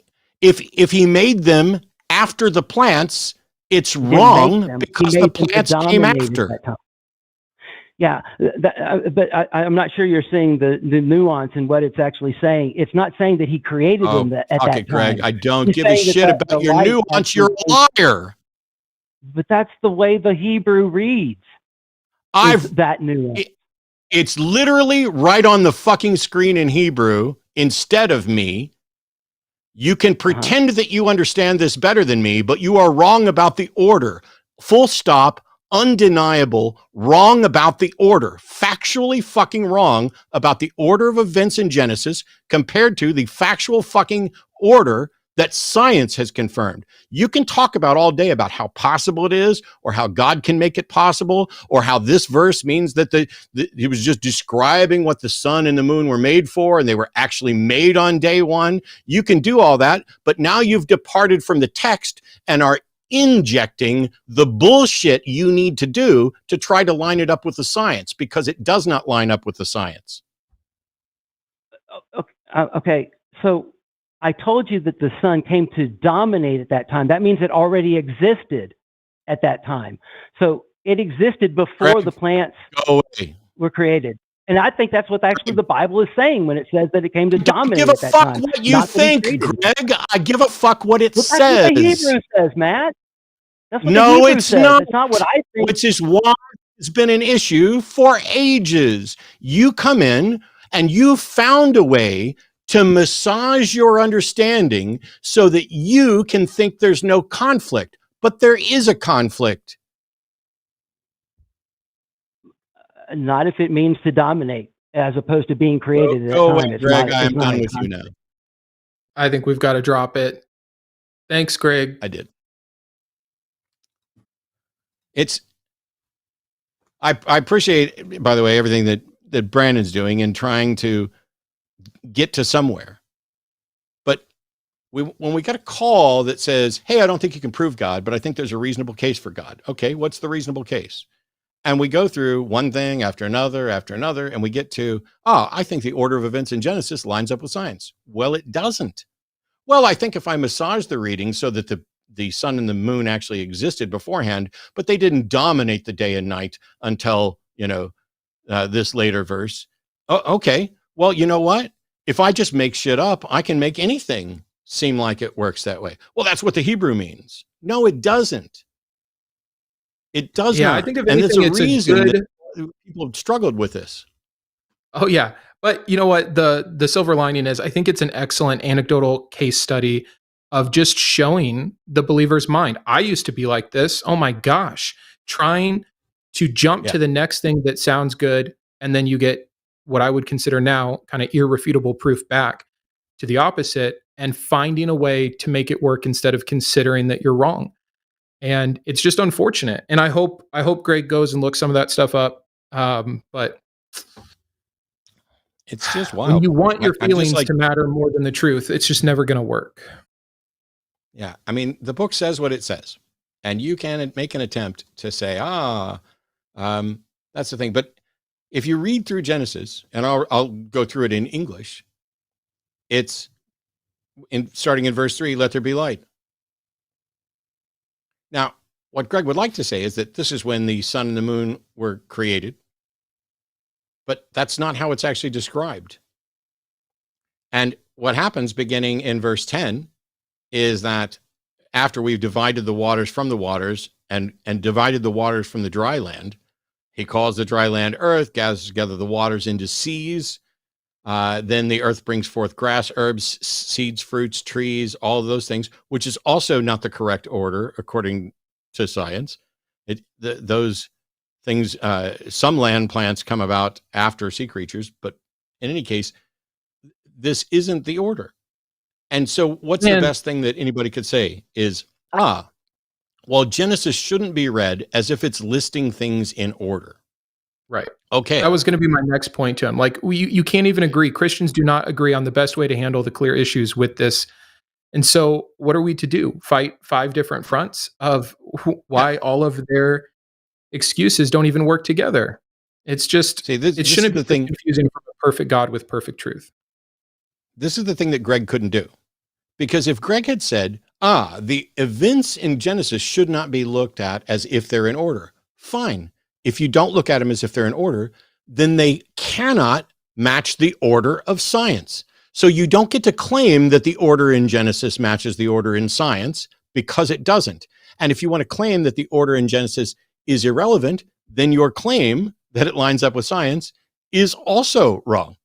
It is this wild tap dance that you've done, that I've done, that countless believers have done. And one of the reasons I'm so passionate on it is because I lied about this shit too. I absolutely sat there and was like, well, it makes sense to God and there's a way to do it here. And it says light and this could be this and this could be this. And it is, you are engaged in such a level of self-deception that you want to simultaneously say it does have an order and it matches science perfectly, and then say, yes, but that order isn't meant to be read literally. It's meant to be interpreted. And here's this. You can't have it both ways. That's the point. Yeah. And I like that you said self-deception, because that's the thing. I think a lot of theists hear us talk about this and they're like, oh, you just think all Christians are liars. No, I don't think Greg was trying to lie. I don't think he was trying to be manipulative. I think he was so self-protective and defensive that he couldn't allow himself to be consistent. And that's different than purposefully trying to pull the wool over someone's eyes. He just, believers who do this kind of a thing simply have a consistency issue, and it's a it's preserving the faith. It's why it's just so hard to see the harm that people will do to themselves mentally. Yeah, it is. There's an arrogant way to phrase this that I always try to avoid. I'm sure Greg's great, and Greg's just trying to do his best. And I shouldn't be in a position where I'm psychoanalyzing people. And so here's the things I don't say to people like Greg anymore. Even though I may think it. One, Greg, is that Brandon and I have both been where you are, but that sounds very condescending. Like we were wrong and we managed, now we have the truth. And I don't want to do that. I don't want to be like, oh, you'll get better. Cause I don't know if you will. And if you actually wind up with a good argument for the existence of God, then Brandon and I have been wrong. We're not wrong about whether or not the order in Genesis matches science. That's still wrong. But we may be wrong about whether or not there's a God. And so it would just be arrogant and condescending to do the, yes, we know, Greg, we were where you are, but we got better. I don't like to do that. I don't like to do the, I was where you are, even if I'm optimistic and think that that's the case. I get that. And I think that's really pushing to avoid. But there is one thing, and again, there's no way to say it without it sounding arrogant. The fact that we've been able to believe something so strongly and get away from it should ideally show that we're capable of willing to be wrong again. And when you have someone who's never shown that they've been wrong about a belief they've held their entire life, and someone else who has actually demonstrated that intellectual honesty, again, see, it just sounds so arrogant, but I think you should be able to point to the people that have said, I was wrong once, I'm willing to be wrong again, as maybe a more potentially honest position than I will defend this thing I want to believe no matter what contradiction someone clearly just showed me. So I don't know for what it's worth, but there's no good way to say it. Once we've shown, identified and labeled a fallacy, anybody who's going to stand there and just keep denying the fallacy, I can't take you seriously. I wish I could, but there were two occasions there where Greg's own beliefs refuted the very thing that he was saying. Oh, it's Satan absolutely knows, but Satan's an angel. I was only talking about humans. Okay, well, could Adam and Eve, could have been anybody else. And the whole point was Adam and Eve did, in fact, believe that a God exists, which was the reply I was expecting. I was expecting Greg to say, yeah, they could have, but they didn't, or no, they couldn't have. But Greg asserted that after the fall, there is literally not, it is not possible for a human being to both have warranted belief that a God exists and refuse, or to have experience with God that should be convincing, and to refuse to worship God, which means the standard Christian model, which says that everyone knows that God exists because God has written it on your heart and God has revealed his existence in the fabric of the universe, so they are without excuse. Right. The Bible the one supports for general revelation. The Bible supports the notion that people do know that God exists, know in an experiential, undeniable sense, and refuse to worship and obey. The very thing that Greg said was not possible after the fall. Maybe Greg can call back and explain how the Bible disagrees with his view that after the fall, that's just not possible. And I think even the most generous way to give it to Greg isn't that he was saying it's impossible. I honestly think he was saying it's more beneficial to God if the end goal is worship, to have a being that doesn't 100% know, because that amplifies the level of worship, because you have to take it on faith. And that's its own problem. I was actually excited to kind of get to that point about A, why this God needs worship and wants it, and B, why it's more desirable when we have to guess at it. I think there's so much there, but it was just a long call. It's like saying you'd love your partner more if you didn't live with them. Like if you were convinced that they probably existed and cared about you, but you never had any interaction with them, that would make you love them more. And that to me is just actually, it would supposedly make them receive your love better, which makes it even worse. Yeah. Yeah, explain all that, Greg, when you call in next time. But all right. Wes is a theist in Georgia, pronouns are him, who agrees with one of the callers and has better answers. So Wes, welcome. I don't know if you want to talk to me, guys, because I'm talking about Greg, who just got off. If you're tired of talking about it, you might want to move on to the next caller. I think that if you have better answers, Wes, if you have better answers, we're happy to have them. And if you're not here to say that the Bible doesn't say what we can literally read that it says, then we're fine. So, I mean, if you got a better answer, pick a topic where you think you have a better answer, and we'll try and deal with that. Okay, I think the hiddenness thing is interesting to me, but the on Genesis, if you want to look at Jeremiah chapter 4, that explains what's going on in Genesis there. Sure. What about it? Jeremiah chapter 4, verse 23. I beheld the earth, and lo, it was without form and void, and the heavens, and they had no light. And this whole passage here is very similar language to Genesis chapter 1. But it's not talking about some type of original creation. It's talking about a local area that was destroyed in judgment. Israel was destroyed in judgment. And from the perspective of the person who was standing there, the earth was without form and void, and the heavens had no light. There's only one place in the Bible. So what does this have to do with the order in Genesis, if you're saying it's not about that? Well, y'all both were Christians. You know about like private interpretation, and you can't take one passage that's unclear and try to define it by itself. You compare scripture with scripture in order to find out what the passage is saying. And this is the only place in the Bible where it is very clearly giving the same type of language that's in Genesis 1. And it's not talking about some type of a universal creation. It's talking about a local recreation after destruction. So are you that saying that is is this talking about a local creation? Yeah, that's literally Yeah, the Genesis 1 word is a for word what I local. was getting ready to ask. Yes. So like a local creation to what? The Garden of Eden between two rivers? Yes. I mean, here's the thing. I think there's a couple issues. And Matt, hop in whenever you want. I don't want to monopolize this one. I got a lot of time with Greg. But one, the idea of there being unclear scriptures that then we need to go to other scriptures to get, that we should never rely on one unclear scripture.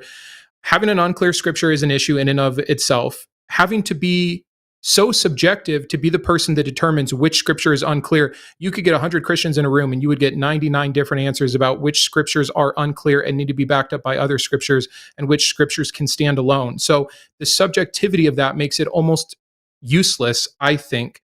And to your final point here about it making the Genesis account about a local creation of just the Garden of Eden after, I'm assuming then you mean after the fact of the rest of the universe being also created by God at some other unspecified time, not set out in the Bible. And now he's just talking about the creation of the garden.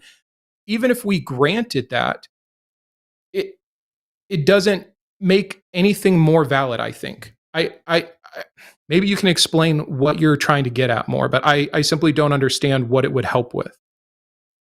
I also, not to interject too much, I don't understand how Genesis can be viewed as a local creation of the Garden of Eden when it specifically talks about making the sun.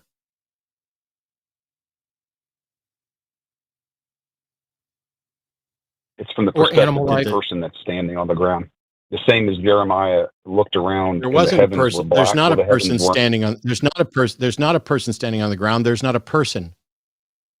This was the creation of people. The book of Genesis is the Genesis of Israel, and this is from the perspective of Israel.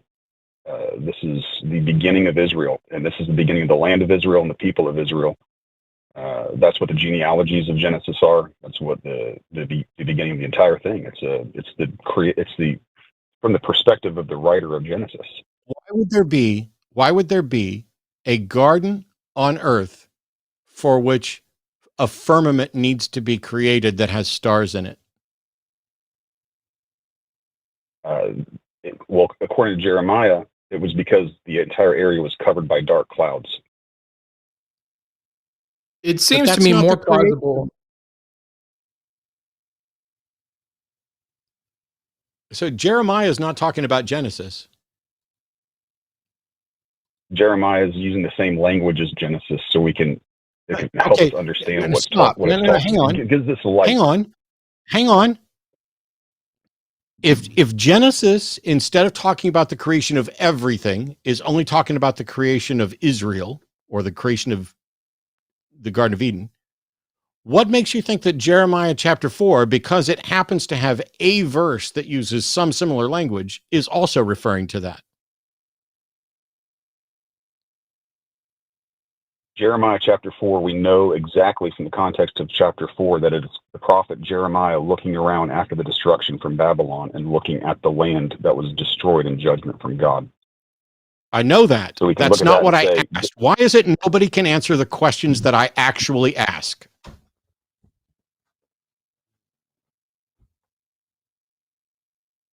I must have misunderstood the question. I thought I was answering the question that you asked. Can you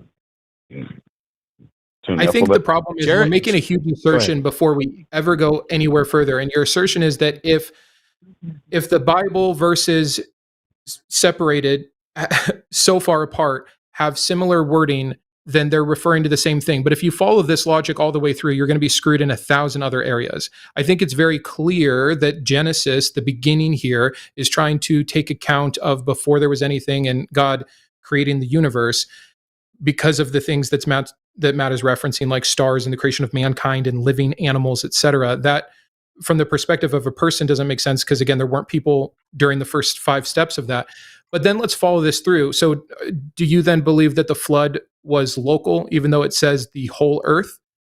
Because it's going to use, okay, so now we've got the local flood, but that's, this is what I mean when the problem is like Christians can't agree with each other, even though we all have the witness of the Holy Spirit helping us understand the words, and even the people who read Hebrew can't agree. Like, again, if we follow this through, then so many of the other arguments that Christians make for how we know about the validity of the Bible, like what Greg was trying to make with the creation representing what science shows, or these Christian archaeologists who tried to make the case for a worldwide flood having happened and proving Genesis, you're just destroying all that then because Jeremiah uses similar verbiage to Genesis. I mean, the word evil is used raw in the exact same fashion when God creates evil in Isaiah as it is when Pharaoh was doing evil during the Exodus.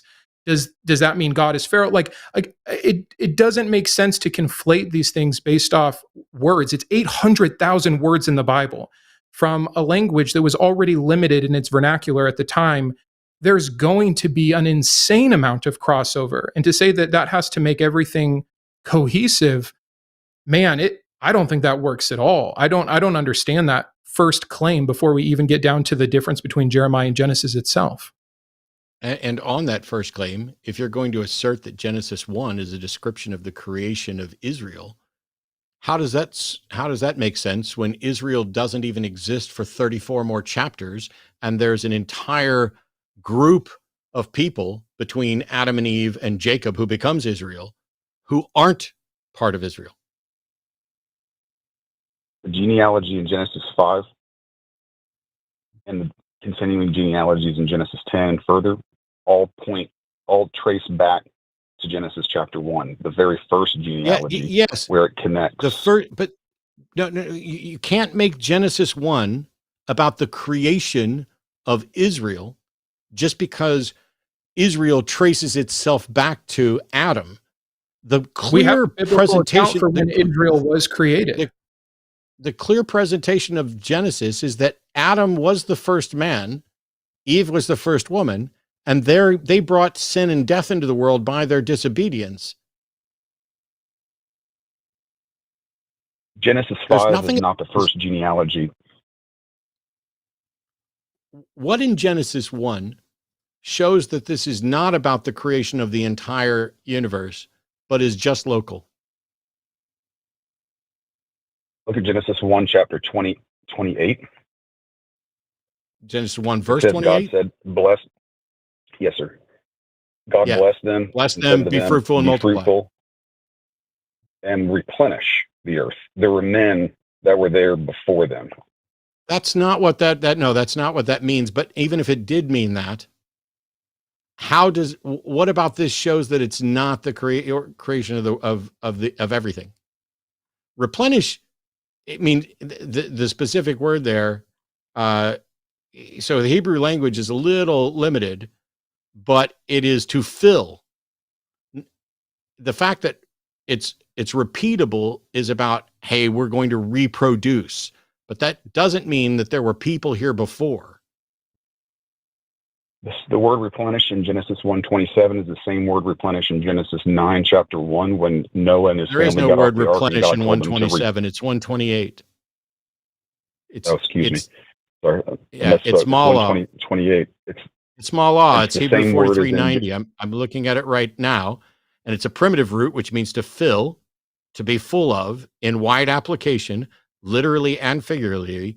It means accomplish, confirm, consecrate, be at an end, expired, fenced. Nothing about that suggests that there were people there before that we're going to repopulate.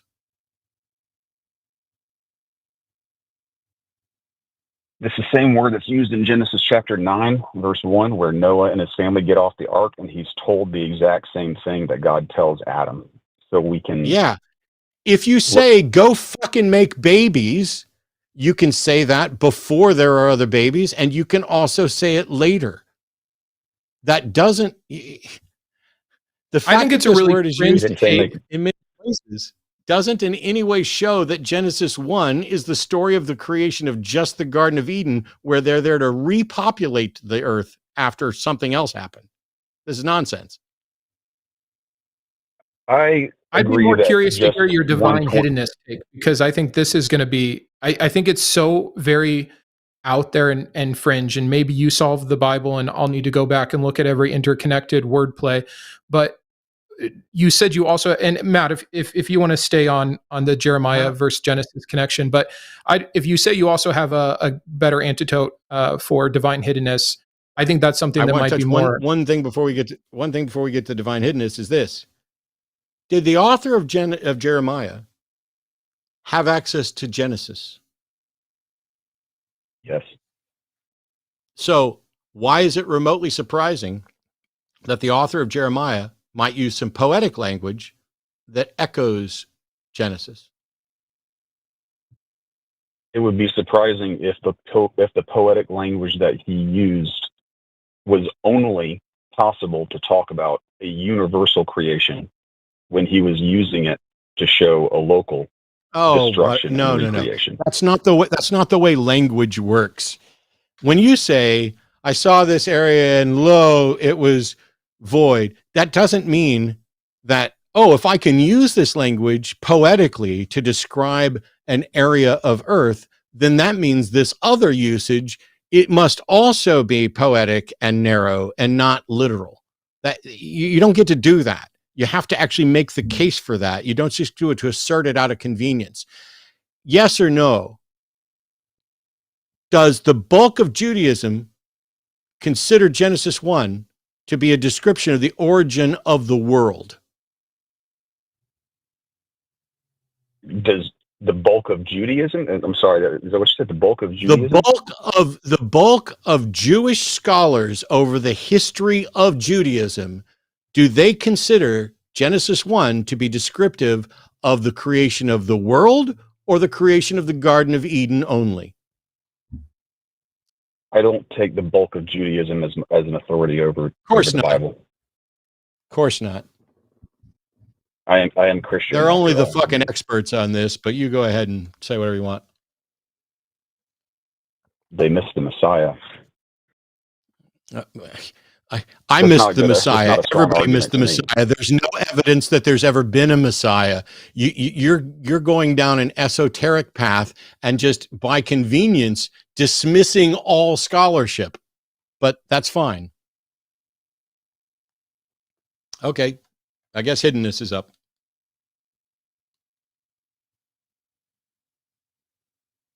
Okay. What is why is God hiding?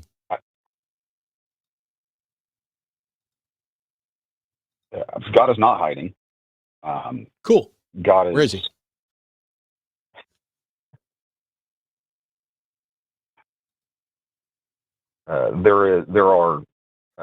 The entire nation of Israel saw God and was created when they saw God. I didn't ask if somebody saw God. I've been hiding before, and people have seen me at other times. Where can we see God? Where can you see God? That's a different question than why is God hiding? Well, I have no evidence that you had a better evidence that there is a God. I've presented the case for divine hiddenness as a specific argument. I asked you, why is God hiding? You said God's not hiding, so I want to know where I can encounter God.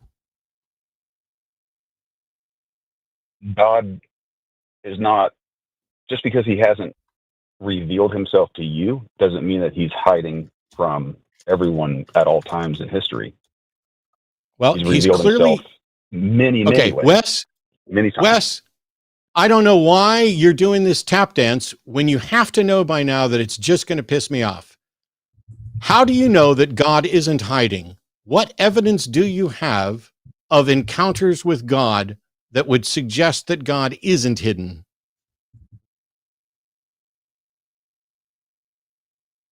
We have an entire nation that told us that they saw God. No, we don't. There is not a single thing written by an entire nation in the history of the world. Okay. We have a claim that they saw God. Yes, there is a claim. Or you don't have. There is a claim. There is a claim that a group of people saw God. Mm-hmm. Are there other claims about other people seeing other gods? Yes, and you get to decide whether you believe them or not. That's not, it's convenient that you decided to add something that was irrelevant and not part of the question. So there are claims of different gods, and I see no reason to think that any of them are real. The issue of divine hiddenness is not that there aren't claims of gods. The issue of divine hiddenness is that there is insufficient evidence to support the claims of God, that a God exists. And you're claiming that divine hiddenness is flawed, that God isn't hiding. So what is the evidence that supports the claim that the God of the Israelites exists?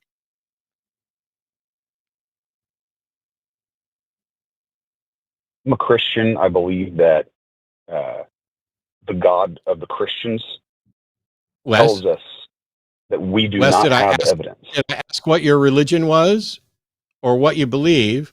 I asked, what evidence do you have?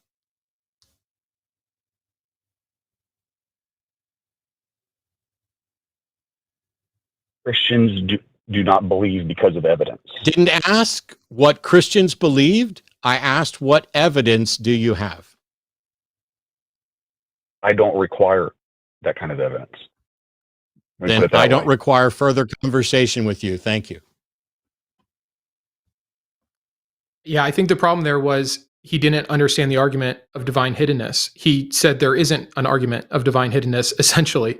Like, even Christians can say, hey, it seems like God stopped showing up, and it seems like his aspect and different ways of personal revelation have changed over time, and here's why he's doing that. That's what I thought we were going to get an answer to, not just a straight up denial and saying that God has. So that's, yeah. He's still here. The argument from divine hiddenness, hang on, he's still here. The argument from divine hiddenness is that the world does not appear the way we would expect it to appear if in fact the God claims were true. But what Wes has said is that he doesn't require evidence to respond to that. And I'm not going to accept a response that does not point to evidence. So what else could we do, Wes? I think that I could talk to Brandon. It's Brandon, right? I've seen your channel, MindShift. It's a good channel. Is it? But your name's Brandon, is that right? Yeah, thanks. Yep. I think I just directly asked you a question, and now you're trying to say you could talk to Brandon. Are you going to answer my question? I don't have an answer for your question. You don't have an answer. What was my question? You're asking me for evidence, and I'm telling you that I don't have No, that's not what I just evidence. asked you. That's literally not what I just asked you. Wow. Okay. Well, you're clearly not interested in talking to me. I will leave it up to Brandon as to whether he'd like to have any other sort of thing to touch on, but we have at least one more theistic caller and two more atheistic callers. But Wes has definitely run up against the end boss and failed. So you can try and apply for that, Wes, but if you're not going to be presenting evidence, I don't think you're going to make it very far. Brandon, what do you want to do?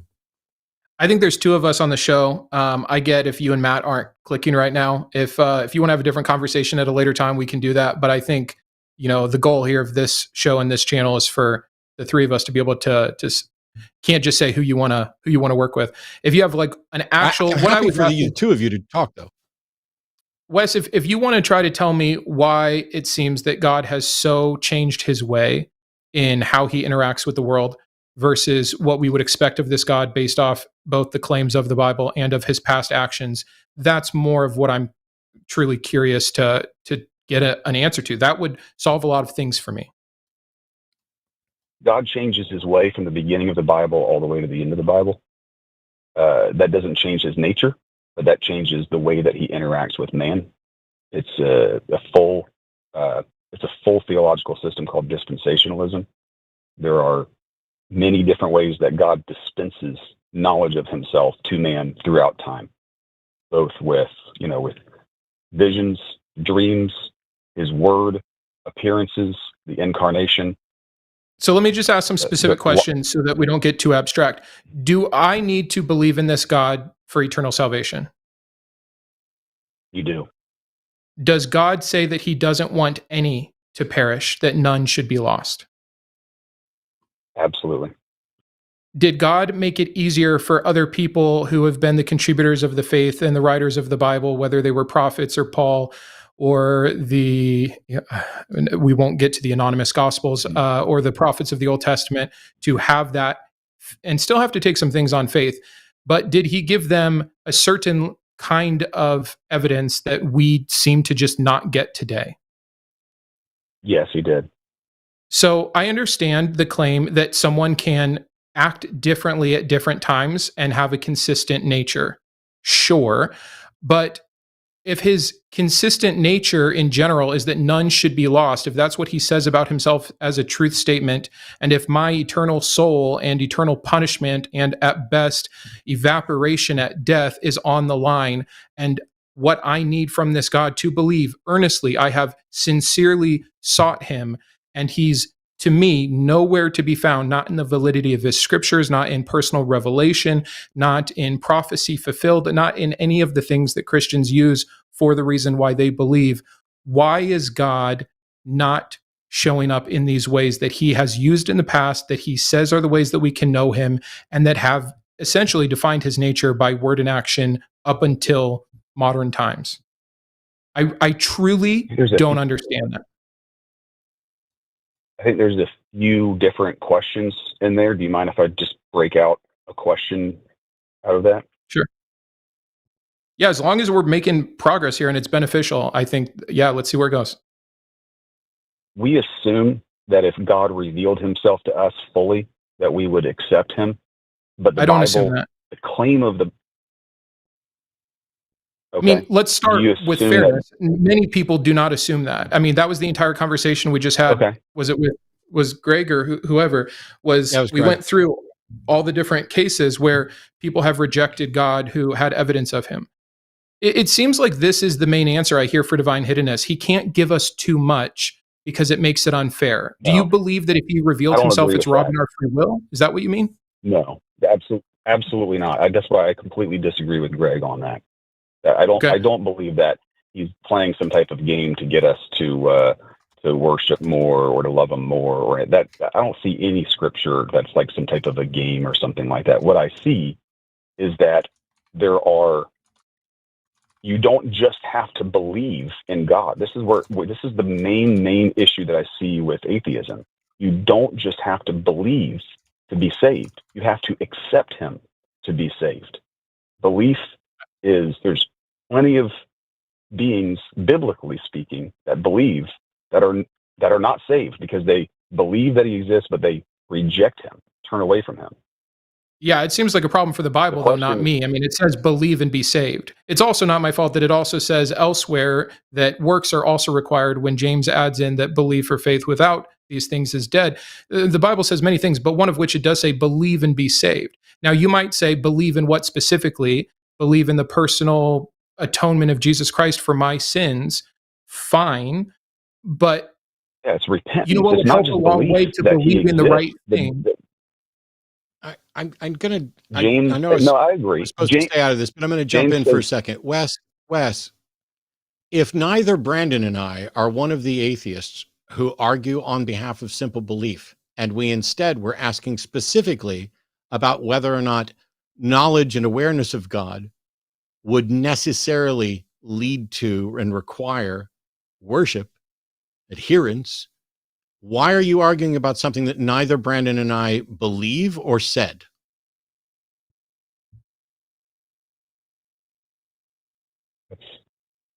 I don't know. That's a good question. If you don't, I'm good now. I told you I just wanted to point out that you guys are having a conversation, and that's fine.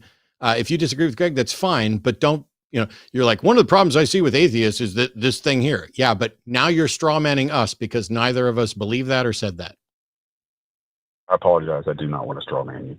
No, I wouldn't. No worries. Thank you, Wes. I will bow back out now. So let me ask a pointed question.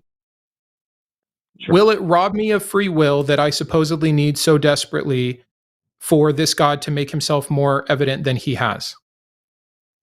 No, not at all. So why doesn't he? If he doesn't want people to be lost? I don't know. I don't think that if he showed himself to you, that would be a guarantee of repentance. It may be a guarantee of belief, but not a guarantee of repentance. I've heard a lot of people say that even if God showed himself to me, I still would not accept him because I don't. There's a difference. There's a difference between accepting the fact that he is real, or even that the claims he has said are true, and choosing to worship him or follow him. So I agree with you. There's a distinction. But the first part of choosing to worship or follow this God would be for me to believe that he exists. So that's his barrier to entry with me. And he knows that if he's omniscient. And I have earnestly sought him, and I did so for 30 years. In fact, for 30 years, I gave him the worship, love, and attention that he desired. I obeyed his commandments, which is to show him love. And no matter what, in all of my begging and questioning and bargaining and following the scriptures and the right kinds of prayer to get to him, to find out, to make sure before I pass down this trauma to the next generation of my children, which is what my catalyst was for figuring out, is this actually true? I just needed something to combat all of the evidence against him. And he knows what that would be. He knows what it would require. He's been willing to do it for others. I get comments every day on my channel about how people know God is real because he said this to them directly. They had a dream, they had a vision, they have prophecy fulfilled. Someone told them something they couldn't have known. All of these things that I've never gotten. So I'll make it personal about myself for a minute. I think you can probably know if you've watched my channel, I'm not just some dick. I'm not trying to be insincere. I really wanted to believe in this God. It would have made things way better. I didn't fall away because I wanted to sin. So if God doesn't want me to be lost, and I don't want to be lost, and he's willing to give it evidence to other people, and he knows what evidence I would require, and I'm taking this a little bit outside of the realm of divine hiddenness argument in general, why is there radio silence?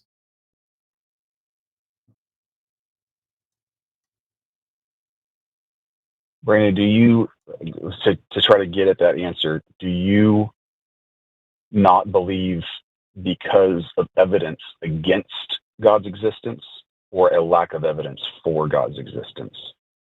I think well, it's a good question. I think it's a little bit of semantics. I think a lack of evidence starts piling up towards an amount of evidence. And what I mean by that is when this God makes so many claims, and those claims like, I want you to be saved, I don't want you to be lost, and then I'm lost. Yes, that's a lack of evidence, but it is also evidence that his claim was false, right? Do you understand what I'm saying? Like there's some semantics there that I don't care to get into too much, but I think there's a lot of things that work against this God being true or being the character that he says he is. I have a question. I've had a personal crisis.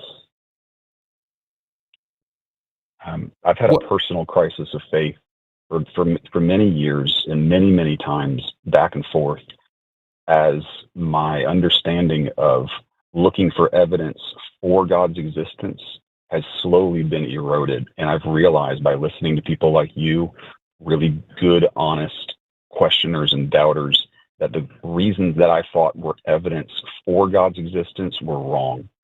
And what I slid back to was a place where I realized the Bible never says we have evidence for God's existence, or that we have to have, or that he requires evidence for his existence. But I don't have any evidence against the claims of the Bible and against the God of the Bible and against the existence of God. And so I have to have faith to be able to accept it. If I was seeing indisputable evidence against the existence of God, the God of the Bible specifically, then I would have a continual crisis of faith, or I would lose my faith. But faith itself is the basis of my belief. Okay, so I just want to understand something, and then I'll skip back out because I'm sure Brandon will get to all the rest of it. You asked whether Brandon's atheism was the result of a lack of evidence for God or evidence against God. Why would that make a difference? Because there are things that are true that we do not have evidence for, and that that we don't have good evidence for. But should we believe them? But there are not things. Well, name something. See, if there's insufficient evidence to warrant a confidence that it's true, then it doesn't matter whether you have a lack of evidence or evidence against. You cannot believe, because, the fact that there's maybe something that's true, but you don't have evidence for it. Should you believe that when somebody asserts it? Like if somebody says, hey, I just deposited $4 billion in your bank account, but I'm not going to give you any evidence for it. Should you believe that just because it might be true?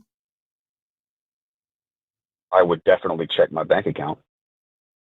You would look for evidence. If it proved exactly, and if it was proven to not be there, I mean, that's something that you can very Dude, I easily checked my falsify. bank account for 8 years to make sure, and the money was never there. And I looked at it in every way one can look. I went physically to the bank. I read the bank records. I looked at the legitimacy of the bank to make sure that if it said there was money in there, it would actually be there. I went through every iteration of how someone can try. But at the end of the day, like you just said, if the money's not there, you don't just continue to have faith to fill the gap. And that's all that I see. I just see people continuing to say, you have to have faith. I completely feel, I have had serious crises of faith in my own life because of that exact thing. But God did not say, I'm depositing evidence in your bank account that you can go check. He actually kind of did. In the Gospels, what did God say, and how do you know God said it? Because if you're going to list the things God didn't say, how do we know God said anything? We don't know. We don't know. Correct. We have faith. And so if your thing is God didn't say he was going to give evidence, well, did God say he wasn't going to give evidence? No. Did God say anything? No. And if you're just going to say, basically, what you're saying is you're going to continue to believe until somebody proves that it's not the case. And why don't you do that for other gods? Because the God of the Bible is a competing God to other gods, so I have to choose one. No, you don't. You don't have to choose any of them. That's the whole point. I didn't choose one now. I chose one when I was a kid, but that's because I was indoctrinated to. Now that I've realized that God's never said anything, done anything, I can't prove anything, it's not going to provide any evidence, I didn't choose another God. What I mean is, no, you're right. I misspoke. What I mean is, if I'm going to choose to believe the God of the Bible, then that automatically negates all of the other gods. That's true. Of course it does. I'm asking what the justification is for it. And you're saying you don't have one, you don't need one. So basically, you're saying what God hasn't done or hasn't said, and then ignoring all the other gods. I'm taking the claims of the Bible to be true by faith, which is exactly what he tells us to do. No, it's exactly what the Bible tells you to do. You don't get to pretend that it's exactly what God tells you to do when you've already acknowledged that God hasn't told you anything. Other books will tell you to believe them, but you don't take those. You are giving unwarranted priority to the God of the Bible and saying that's what the God of the Bible says. But who cares if that's what the God of the Bible says if he's not real? Okay, that's what God according to the Bible says. How does that remotely change what I just asked you? I don't believe other gods because of comparative religion, because comparing them to the claims of the Bible. I believe the Bible. The Bible is more plausible to me than Thor and Muhammad and Joseph Smith. It's a more plausible claim to me. I can choose none. How can something be more plausible when you don't have evidence for it? You don't have evidence that is definitive. You don't have evidence that the Bible is more reliable. What makes the Bible more plausible than the Quran? It's a matter for comparative religion. We could go down and look at the. I don't need you to describe to me what fucking category it falls into. I asked. Wow, never mind, Wes. Never mind. I mean, to be fair, Wes, that is what you just said. You said that you find the Bible's claims to be more reliable than the claims of other religions and gods. And so Matt is saying what makes that one more reliable in comparison to another very popular one, which is the Quran. And you're saying, oh, that's comparative religion. This whole thing is comparative religion. If you're saying I have to choose one and therefore I chose the one that seems to make the most sense or be the most believable, Matt keeps backing it up to why you think that's believable. And that, whether you like the word or not, means what is the evidence for that? And the answer can't be a circular answer of faith, because the only reason you believe you're supposed to have faith is because you read it in the Bible. So if the only reason you think you're supposed to have faith in this God, in spite of a lack of evidence, is because of what you read in the Bible, if we ask why you believe the Bible is more true than other holy books or professed holy books, you can't say faith. You can't say because it's more reliable. These things, they don't work together. I think that there are you can compare claims of these two holy books and say which one is more plausible. I mean, one is more plausible than the other. I don't know which one is more plausible, I'm not trying to be and why. I mean, I was literally just asking you which one is more plausible and why, and you dodged. And then after Brandon explained this to you, now you're like, well, I think you can look at these and determine which one is more plausible and why. Cool. Then do it and answer the question that I asked. Okay. I'm sorry. That makes sense. The Bible is more plausible for so many reasons. So many reasons. By multiple. I'm going to stop you, Wes. Okay, yeah, Wes, I'm going to stop you. I'm going to stop you. You collect your thoughts and feel free to just ignore what I'm getting ready to say. But for 20 years, I've sat here and said, give me the reason, give me the reason, give me the reason. And the first words out of almost everybody's mouth who has no clue what a reason is or should be is, oh, there's just so many reasons. Give me one. Give me the best one. Give it to me now. Don't tell me there's so many. Give me the one. Reason number one, that the Bible is more plausible than the Quran. Not that the Bible is some type, that's what the question is, right? Is the Bible more plausible than the Quran? How many times are you going to repeat this before you get to the one? The Bible contains a tremendous amount of claimed prophecy that the Quran does not have. The Bible has a unity of dozens and dozens of authors, whereas the Quran does not. The Bible has a message that is consistent, whereas the Quran does not. The Bible has. I'm not sure if instead of piling up, start with any of those. It's more plausible than the Quran. It's not a reason to believe. It is a reason to believe it above the Quran. Yeah, wow. But we got here because you were saying you did believe in the Bible because it's more plausible. So, I mean, yes, it's a stepping stone to the bigger faith issue. I think we might be at a stalemate here as Matt gets up. I mean, I would argue, man, that it's either a failure to understand the Quran or it's a failure to understand the Bible, to say the three things you just said the Bible was at better than the Quran. We have so many prophecy issues. We have so many, I don't even remember what the other two things you listed were, but as you were listing them, I just vehemently disagree. And if you do watch the channel, you'll see why I disagree so much. I go through verse by verse, issue by issue on why it's not univocal, why all these authors are not saying the same message, which I think was one of your other points. I don't know, man. I don't know where else to go from here. I appreciate what you've said. I appreciate that. I think where it ends is you are taking it on faith. And to me, yes, 100%. Yeah, and that's fine. That's your personal belief, but it does not answer the divine hiddenness problem at all. The problem of divine hiddenness cannot be answered with, you just have to have more faith. It's missing the entire point of the argument. Really, really appreciate the discussion tonight. Really, really do. I've wanted to talk to both of y'all in depth, and I appreciate it. I really appreciate it. Thanks. Sure thing. Take care, Wes. You too.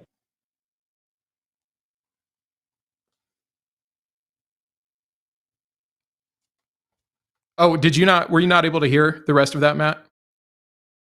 No, I left to go get a drink because I'm exhausted from this nonsense. You know what has more prophecies than the Bible? Nostradamus. Does that mean Nostradamus is more plausible than the Bible? No. Every bit of criteria that he came up with is not in any way a demonstration of plausibility. And when that's what you're talking with someone who just fully acknowledged when I earlier got them to try to address evidence that they don't need evidence, makes it a waste of time. What makes the Bible more plausible? Oh, well, it's more cohesive. Hey, you know what's more cohesive than the Bible? This book on informal logic by Douglas Walton. Definitely more cohesive. Definitely fewer contradictions in there, even if there is a typo in there somewhere that I don't know about. The criteria that we would need to have to determine which one's more plausible has to do with how its claims line up with reality. That's how you tell. Is this consistent with the facts of reality? When you have a book that is morally repugnant, that is full of magical things that are inconsistent with reality, how do you find that more plausible? How do you find it more plausible that the sun stood still in the sky? How do you find it more plausible that not only did the temple veil rip, but the dead got up and crawled out of their graves and marched on Jerusalem? How does any of that be considered more plausible? At best, what you have is some cherry picking of things. How is it that you get to ignore the prophecies about Tyr, which still exists, even though it's supposed to have been destroyed forever? It is a prime example of, I've been sitting here saying, okay, give me the one thing. Oh, there's lots of things. There's so many things. There's so many things. I mean, you know what that sounds like? And I'll piss some people off with this. Trump. It sounds just like Trump. So many things. I know all the best people. I know all the best things. I could say all the best, I know the best words. I get the best words, but you don't actually say the best words. I know all the best people will do all the best, and you don't actually hire the best people. Everybody Trump hired is indicted. That's what that sounds like to me, anyway. We got one more caller, and love your Trump impression. I think there's another career I have there a for you. Terrible Trump impression. No. There's no Trump impression here. Jimmy's good. I should get Jimmy to call in and do the Trump impression. We got one more caller, and then super chats. And I apologize in advance because Eric's been on hold for like almost an hour and a half and is going through deconstruction. So Eric, thank you for your incredible patience and listening to all of that, but how can we help? What is still keeping you believe? Yes. Okay. So, I've been going through my own deconstruction for about 6 to 8 months, something like that. And, a lot of the stuff that I thought about when I was a little kid, the stuff that I was told, like when Pharaoh's heart was hardened by God, it's like, oh, well, it doesn't really, It says that, but it means that he just allowed it to be, those types of things that you learn growing up. And I guess I just kind of accepted them. And so through watching all of your shows and everything like that, and just going in and looking at apologetics and then the responses to apologetics, I've had, I don't really know if I fully believe in the Christian God anymore, like especially not like morally and the things, I felt like I'm a more moral person. But I thought I got my morality from God, but clearly I wasn't, because of what actually is in the Bible that I'm not okay with. But I guess the thing that keeps me around is I had this experience, supernatural experience kind of when I was a kid. And my father, who was not like super devout or anything, also had this experience. And then my grandma and aunt, who were like outside of the building away from us, also kind of had this experience. And ever since then, it's been like indelible, and I just haven't been able to like accept it, I guess, as a coincidence. So I thought maybe if I could talk to you all about it, maybe it could help me get to there, I guess. So what is this experience, and how do you know it was supernatural? I guess it wasn't technically supernatural, or just maybe the way it seemed. Like I said, one big coincidence. When I was 8, we were in the hospital with my great grandma, and it was very just, she was right at the end of her life, and me and my dad were in the room with her, and it was just kind of a cloudy day, whatever. And all of a sudden, out the window, she was like right at the end of her life, and the trees started rustling and stuff, and the clouds kind of opened a little bit. And a sun beam light came through directly onto her on the bed. And then she breathed her last, and the trees rustled, everything went back, and it went back to being still again, and she was gone. And, growing up, believing in a soul, believing in all that kind of stuff, I know what I described sounds like a movie, and I can't, I don't have video proof that I can show to you. But I felt it. My dad did the exact same thing. Like, people that were outside said they had felt like something, like she was gone when that happened. And, it's like, how do I reconcile something that I experienced that felt so real to not be? I have a couple questions. I also know that Matt loves this kind of stuff. Matt, I've done a lot of talking. I don't want to take over your show. So nope. I'm here every week. That. Okay. I'm here every week. You jump in with both feet. I'm curious on a few fronts. The main thing would be, you're deconstructing from which God, from which religion? Just a Christian God, just a non-denominational. I grew up a conservative Church of Christ. Eventually ended up in Christian, just regular Christian church, non-denominational. So I have a bunch of points to make and a bunch of questions that I think could be beneficial for you. My first one would be, what do the feeling of seeing someone's essence leave them and wind and light aligning themselves at the proper time lead you to question your deconstruction from the God of the Bible, Yahweh, and the religion that you grew up with, Christianity? What happened there negates all of the issues, questions, and just problems that you have that are making you deconstruct? Like, even if my point is this, if we granted everything you said actually happened, that there's some otherness out there and things aligned to shit, let's go with that first. Why does that prove Yahweh? Oh, no. I think you misunderstood me. I'm not saying I believe in Yahweh anymore. I'm saying that, I still believe there's, something there. Not necessarily the Christian God, but some type of... Sure. Okay, well, the first thing I would say is atheists believe all kinds of things. All kinds of things. You can still believe in the supernatural and not believe in Yahweh. You can still deconstruct from Christianity and not and believe in ghosts. You can do whatever you want. There's, to me, no good reason to believe in these things. I've had what I would have considered when I was still in a believing mindset to have experiences that I considered to be supernatural phenomenon. And the further that I've gotten away from those lines of thinking and those kinds of excuses, I've been able to rationalize them as human psychology and a whole host of things. Also, your 8-year-old memory. I'm not saying you're wrong and you didn't have this experience. I'm saying there's already no good reason to believe that your 8-year-old self perceived this correctly and that it wasn't perceived upon you by your dad, who was, I assume, a believer.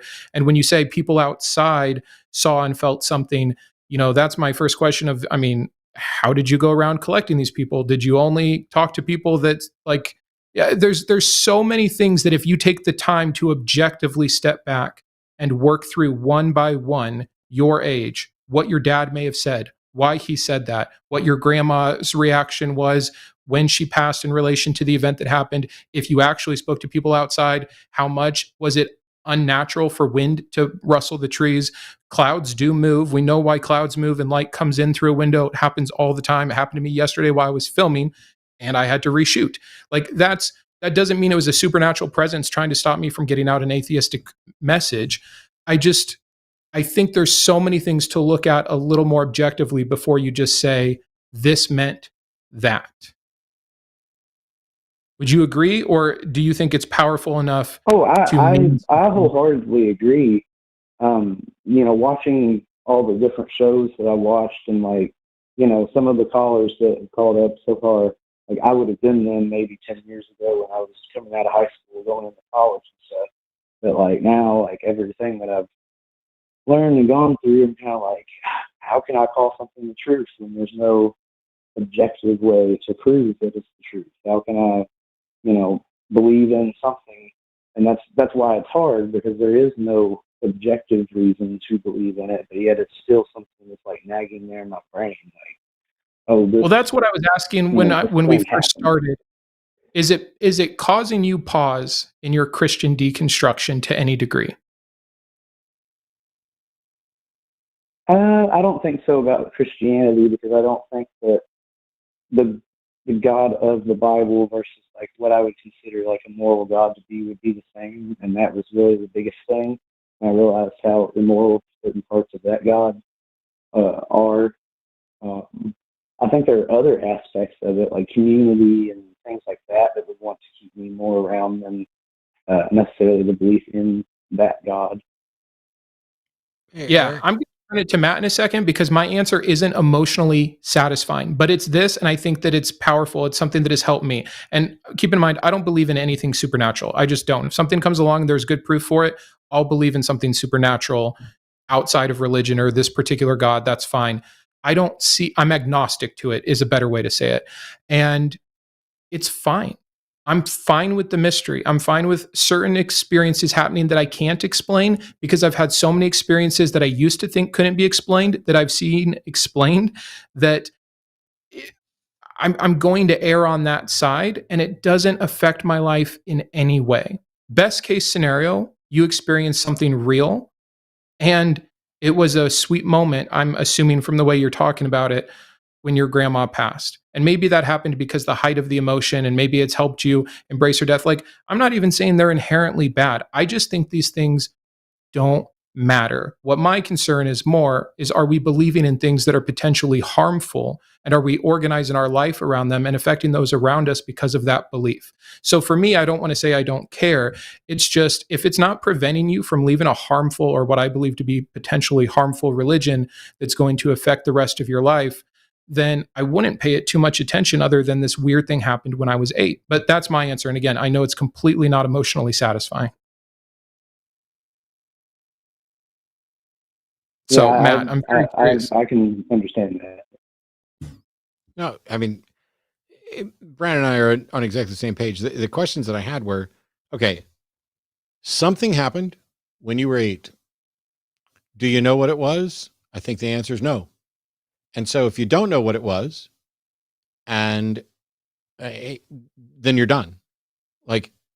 If something happens and I don't know what it was that happened, and I don't have any way to investigate it, and I don't have any way to find out what it was, then, as unfortunate as it is, and as annoying as it is to be oh, I don't know what that was, that's the right answer. If instead you are letting that keep you tied to, oh, there's a possibility that maybe it was a soul and something magical and all this other stuff, you have no evidence that I'm aware of, and haven't presented any, that any of that's actually possible. All you do have is, you don't have a way to rule that out, but there's 20, and there's an infinite parade, or an endless parade of things that you're not going to be able to rule out. And so it may just have been a great coincidence, and it's purely natural. It may have been something to do with a soul in an afterlife, but if you don't have anything other than, I can't rule it out, then you definitely shouldn't be ruling it in. Okay, I see what you're saying. It was just such a hard to accept that it's a coincidence, I guess, based on how you're raised and what you just kind of think over time. It's how could that be a coincidence? But I guess I get it. I don't have evidence. So I can't put God in it. Eric, how many other people died and nobody saw anything at all remotely like that when that person died? I'm sure plenty. Well, let's just go to D-Day. How many people died in the D-Day invasion and nobody saw anything at all like that? There's a lot of death that happened right there and no reports of anything like that. So either nobody involved in D-Day was as loved as your grandmother was by whatever hypothetical spiritual thing we're looking at, or maybe it's not really connected. But at the end of the day, if you just believe, something that's supernatural and that I don't have any reason to believe, like Brandon was saying, it's not like it's keeping you in a harmful religion. I probably still have objections to it, but my thought process goes to, okay, if this happened for my grandmother, and my grandma, I had two grandmothers like everybody does. And when my grandmother on my mom's side, who I was much closer to, oh, don't cry in the middle of a show. When she was about 91, we were sitting there playing cards. We had a great conversation. I've talked about it before. When she passed, it hit me harder than any death I've ever experienced. I wasn't there when she died. I don't know if there was, a shaft of life and a parting of the clouds, but if it happened, it wouldn't have convinced me of any particular God or anything supernatural, but I would have just loved it. It would have just been so cool to have, this experience and to be like, because that's how fucking awesome my grandma was, that the sky parted. I would, no kidding, no bullshit. I don't care who's watching. And it's like, Matt's no longer skeptical. I wouldn't have believed anything supernatural, but I would have just loved it.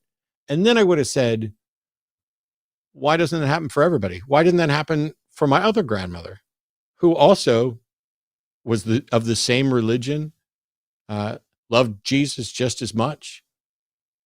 Why didn't that happen for the people who died on D-Day, or the babies that die, minutes after they're born? And when you start looking into when is this likely to happen, why doesn't it happen all the time? There's no way to make sense of it. And I don't have any way to look at it as anything other than an absolutely beautiful, wonderful coincidence. But I couldn't possibly read anything more into it than that. Okay. I thank you. I do really do appreciate it. And when you brought up about your grandma, like my dad actually passed like 2 weeks ago, so it kind I'm so of sorry. got me in my feels a little bit. But no, I really do appreciate it, and that I really do. I respect you a lot, Matt. Everything I've watched and stuff. I just, I love how you talk and the way that you're able to put things out in a logical, rational way. And so hearing you talk about it in that way really helps, to be honest with you. Well, thank you. I appreciate that. Not everybody thinks I'm an asshole all the time, because I'm not an asshole all the time. I'm just an asshole some of the time. But my grandma loved me even when I was an asshole. And that was nice. Good luck on the rest of your deconstruction, man. There's a lot of those little hiccups and hangups that happen that don't even correlate. And I just encourage you to continue to find out as much information and keep learning and keep thinking through it. All right. Thank you all very much. Thanks, Eric. See you, Eric. Oh, man. I'm not good with death. I don't have a fear of being dead. I don't have any ridiculously over the top fear of the process of dying, although I don't look forward to it no matter what it is. I mean, ideally, I'd prefer it be instantaneous. But I think that religions have done a huge disservice to humanity by spinning comforting narratives around death. And I think it was done for perhaps mostly the best reasons of trying to provide comfort. We're all trying to figure this stuff out. But when you when you give death power and gravitas, and when you teach people that it's not the end, that there's something after that, then it fundamentally devalues everything about this life. It encourages people to paraphrase Penn Jillette in an article he wrote many years ago, to not necessarily treat people right the first time because they think they're going to get a second chance, or they think they're going to get a chance to make amends. I have no reason to believe I'm ever going to see any of my deceased loved ones ever again. If I'm wrong, okay, cool. Nice surprise. But I don't think I'm wrong. And I don't have any evidence that I'm wrong. And so I'd rather try to make amends while we're here. I'd rather see if we can't find some common ground. I have family that's just as religious and just as irrational as the most irrational caller you've ever heard on any of these shows. Like my family members run the gamut from missionaries who are knowledgeable, somewhat knowledgeable. None of them are particularly over the top, but missionaries that are somewhat knowledgeable, to people with just the basic bare bones, children's church level understanding of just the basics of Christianity. And I watching how religion teaches people to not properly handle death, to not properly handle mental illness, to not properly handle relationships and equality. Watching religions teach people fundamentally flawed understandings of reality that are actively doing harm is almost too much to take sometimes. And I can completely understand why someone would want to feel that connection with a ray of light, and it's my grandmother and she was awesome, and God's blessings. But if you genuinely think about it in terms of, okay, why didn't that happen to everybody else? Why this person and not that person? Even if there was a God, do you think God would shine a light on your grandmother and not everybody else's grandmother? I mean, it's probably not the case. And even when I was a Christian, I would have looked at a story like that and said, that's sweet, but that's not how God works. Yeah. Well, that's sweet, I would have agreed God kind of in different spots. Yeah. I agree, man. It's, people say all the time, like, who cares, if it gives people comfort, yada, yada, yada. But like you said, it's like, I've called it before. It's not good terminology. I need to find a better term for it. Like a reverse Pascal's wager. What if you're wrong and there's not a heaven and this life is all you get? And you've wasted it on all the things you said. You've wasted on being present and in the moment with your kids or your spouse or your partner or whatever, because you thought there's an eternity in front of you. It's a complete disrecognition of the finite. And that's what gives whatever meaning there is to be gotten. Speaking back to that first nihilistic caller, it's just so sad that it has robbed the only life we get. That's, I think, equal to many of the other harms done by this religion. So again, I think it falls so short when people are like, let people have their fairy tales if it gives them comfort. They're missing out. And it usually does the opposite. First of all, I don't make outgoing calls. I'm not going door to door. I'm not walking into funerals saying you guys are ridiculous. I'm not trying to steal away someone's hope or anything else.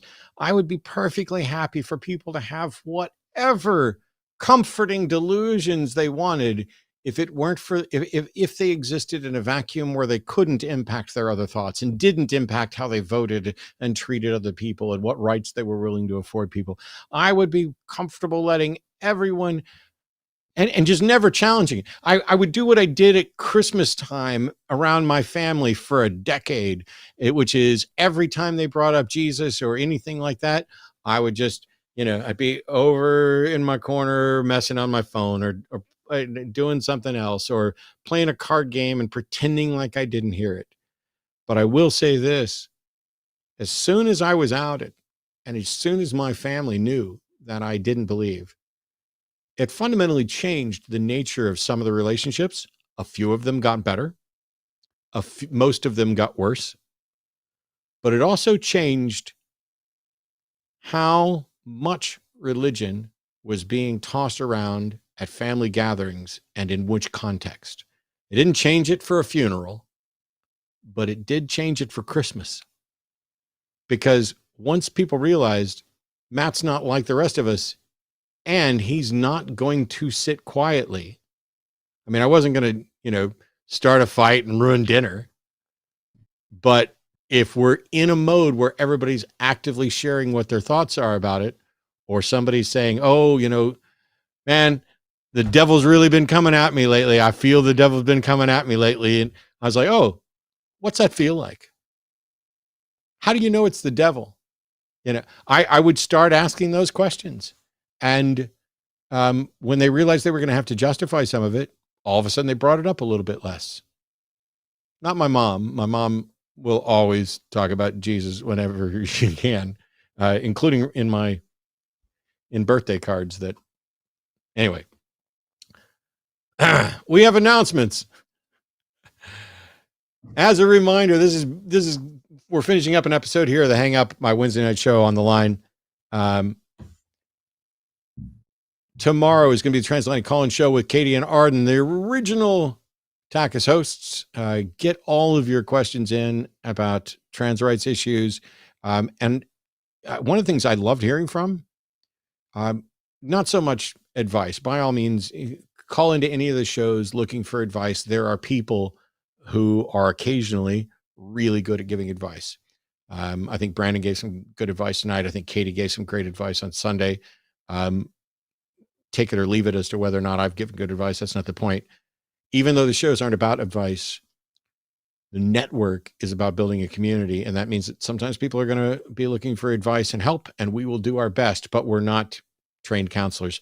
Don't forget about seculartherapy.org. Don't forget about recoveringfromreligion.org. Don't forget about the various organizations that exist specifically for those purposes, and we will continually direct you towards them as well. But if you have questions about trans stuff, tomorrow, Transatlantic Call-In show, prime opportunity to call in and get answers to that. Saturday will be the premiere of End Boss. William Albrecht will be on to talk about the bodily ascension of Jesus. He will be the challenger. I will be the End Boss. I'm really excited about this format to see how it does. It could be an unmitigated disaster. It could be the worst debate format in the history of the world, or it could be the way things change so that you don't spend 2 or 3 hours watching people talk past each other.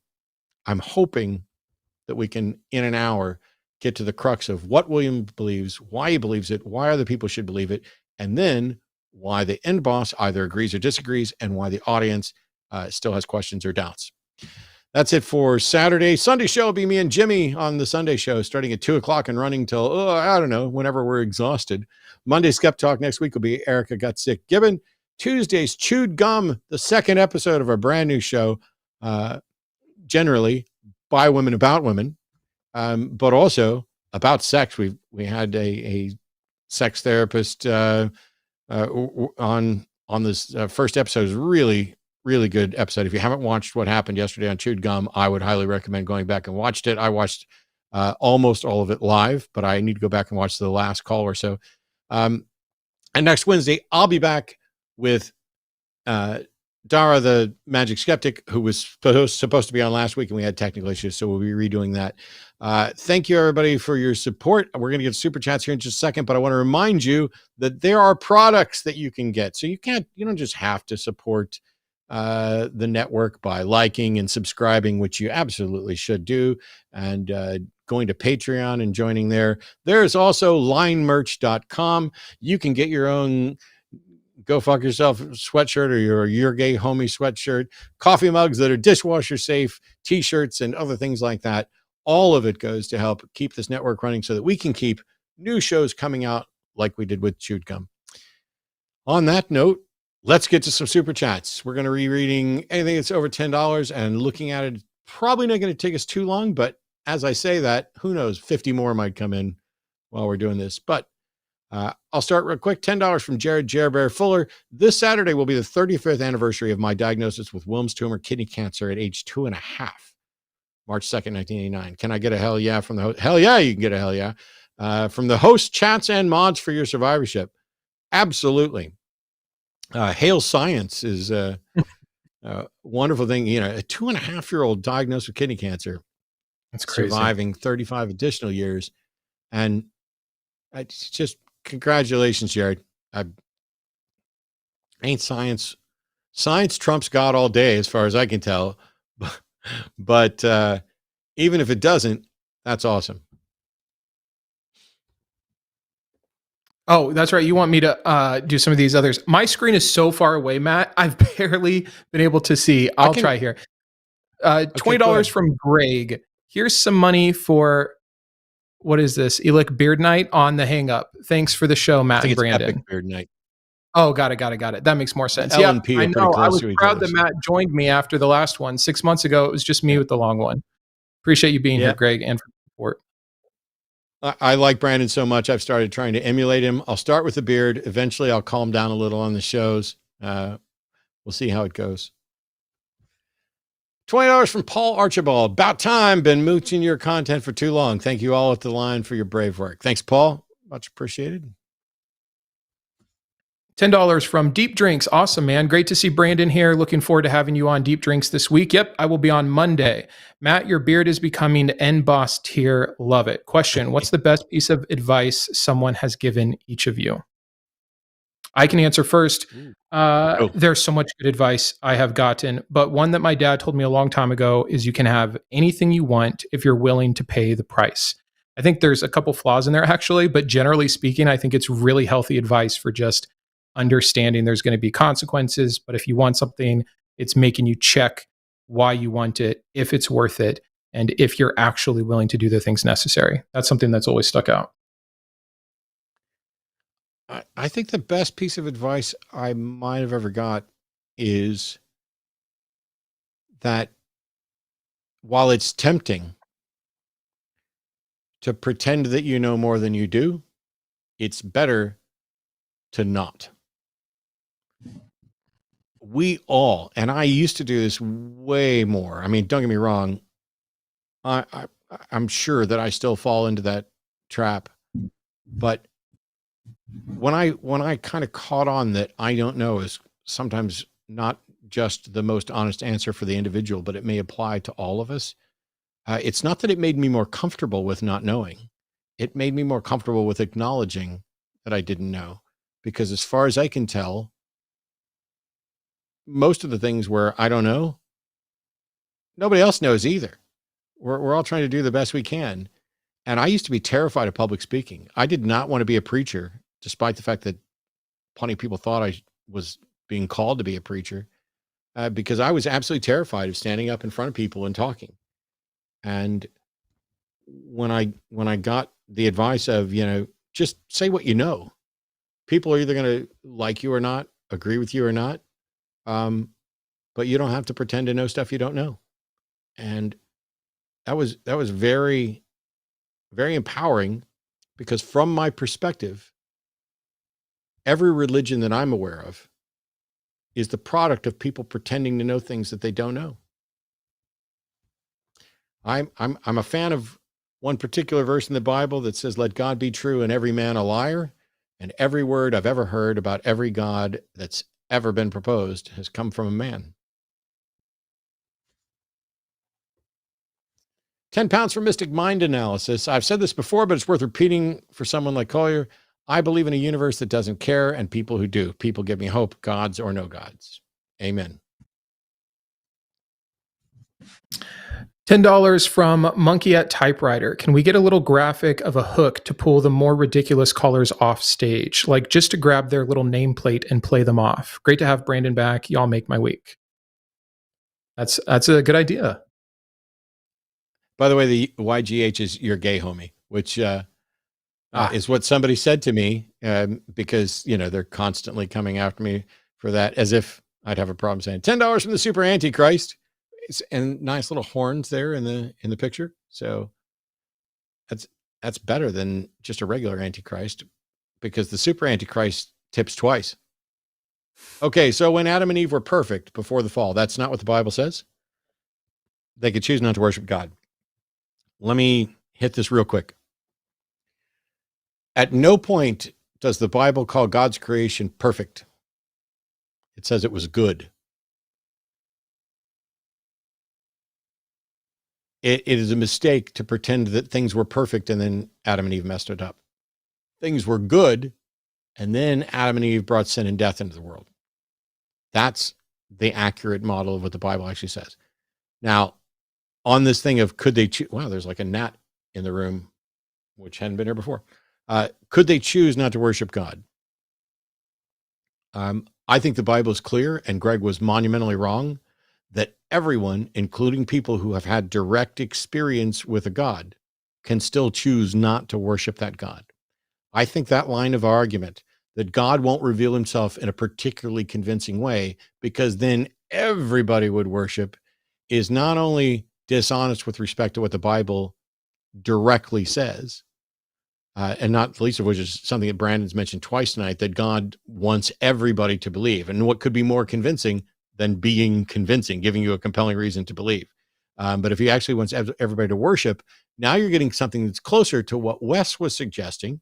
The one thing that Wes may, have had a good Christian answer for is, why won't God reveal himself? The answer could be because God understands us better than we understand ourselves and realizes that if he revealed himself, that would not result in more worshipers and more honest worshipers. Instead, it would result in something else. I don't see a reason to think that's true, but that's at least a potential answer. And it fits with the notion that there's a God that knows and understands all of these things better than us. It's a completely unsatisfying answer because while we would all acknowledge, yes, if a God exists and God knows things better than we do, and God is truly good, and God is honest in his actions, then whatever God's reason is for remaining hidden, it is justified and correct. However, that doesn't help us at all, because all of that is predicated on assuming that the God exists and that he's, rationally justified and knows more. You're assuming all of this in order to explain why you don't see evidence of a God. There we go. $10 from Storm Chaser Noah. That's a great name. Keep it up, folks. All of you guys on the line have had such a massive impact on my life. Thank you, Noah. It is a great name. 1999 from Truth Seeker. Always agree with Matt's argument of not granting a fetus extra rights. However, I haven't thought about how that reasoning works in this bizarre Alabama's IVF scenario. Thoughts? I don't know if I have time to get into all of that. There's so much to unpack with that. It's a lot, but it's $20. So here, Truth Seeker, let me see what I can do. The argument about whether or not you're granting a fetus special rights applies to pregnancy and whether or not the fetus has a right to use someone else's body without their consent, something we don't afford to anybody. So Alabama's ruling on fertilized eggs, counting as humans, doesn't change that.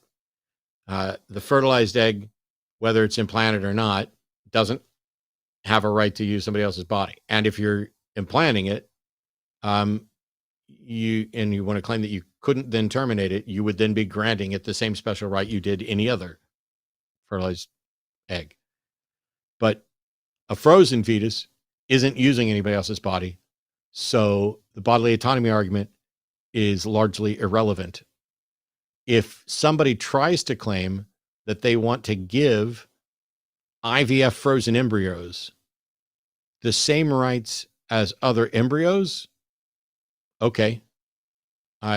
I don't know that embryos have any rights, because generally the rights that we have legally come from the Constitution, which applies to persons and not fetuses.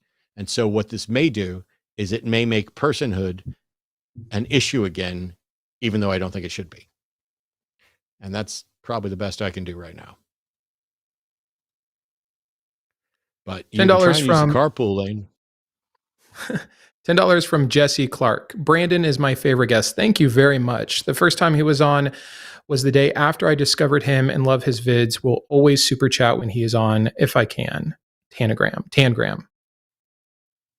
I don't know what hashtag Tangram is. I'm so sorry.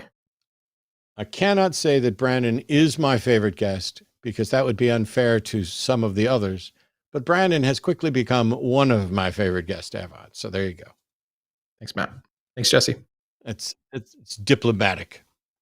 Rawr. 999 from the Try the Light. Brandon's secular Bible study series has been essential to my deconstruction of my faith. Currently spoke with my mom, who's texting about faith-based anecdotes. Separating myself is a work in process, but freeing. What more could you ask for? Great to hear. Anybody who's willing to say, hey, you know what most people don't ever do? Most people don't take an inventory of what all their beliefs are and whether or not they're justified. That just doesn't happen for most people. And it makes sense that it doesn't happen. Who's got time for that? When you are living your life and you're working and you're trying to make ends meet and you're dealing with the people that you run across and there's somebody cut you off in traffic and, you just got a diagnosis. I have a friend of mine who's going to be doing some oral surgery for me, who I just found out his partner a week and a half ago was in a terrible accident, motorcycle versus train. And this is, if he ever watches this, I'm definitely thinking about you. I'm empathizing. I don't have anyone or anything to pray to. It would be absurd, but I'm incredibly grateful that your wife has you and has access to some of the best healthcare on the planet. And I am incredibly optimistic and rooting for her complete recovery. I can't wait till we get to hang out and see her smile.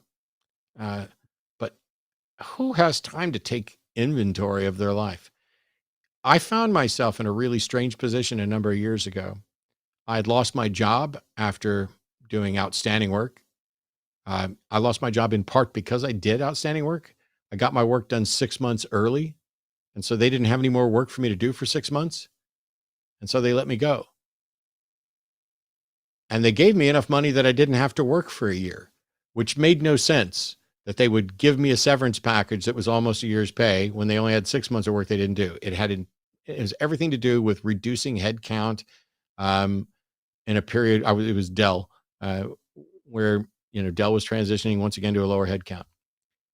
I took that year and I did a full inventory of my life. It started with what was definitely depression, even though it wasn't diagnosed. And it was, why do I believe this? Do I have a good reason? Why do I believe this? Do I have a good reason? If I don't believe in God anymore, what's my reason for being opposed to murder? What's my reason for being opposed to, believe it or not, cannibalism? Because the Libertarian Party had put cannibalism in their party platform in some state. And I remember reading about it. Most people don't do that. You're doing that or part of that, try the light, and you're going to win. No matter where you come out in this, taking an honest inventory should be something that is positive and helpful to you. And congratulations on working through it.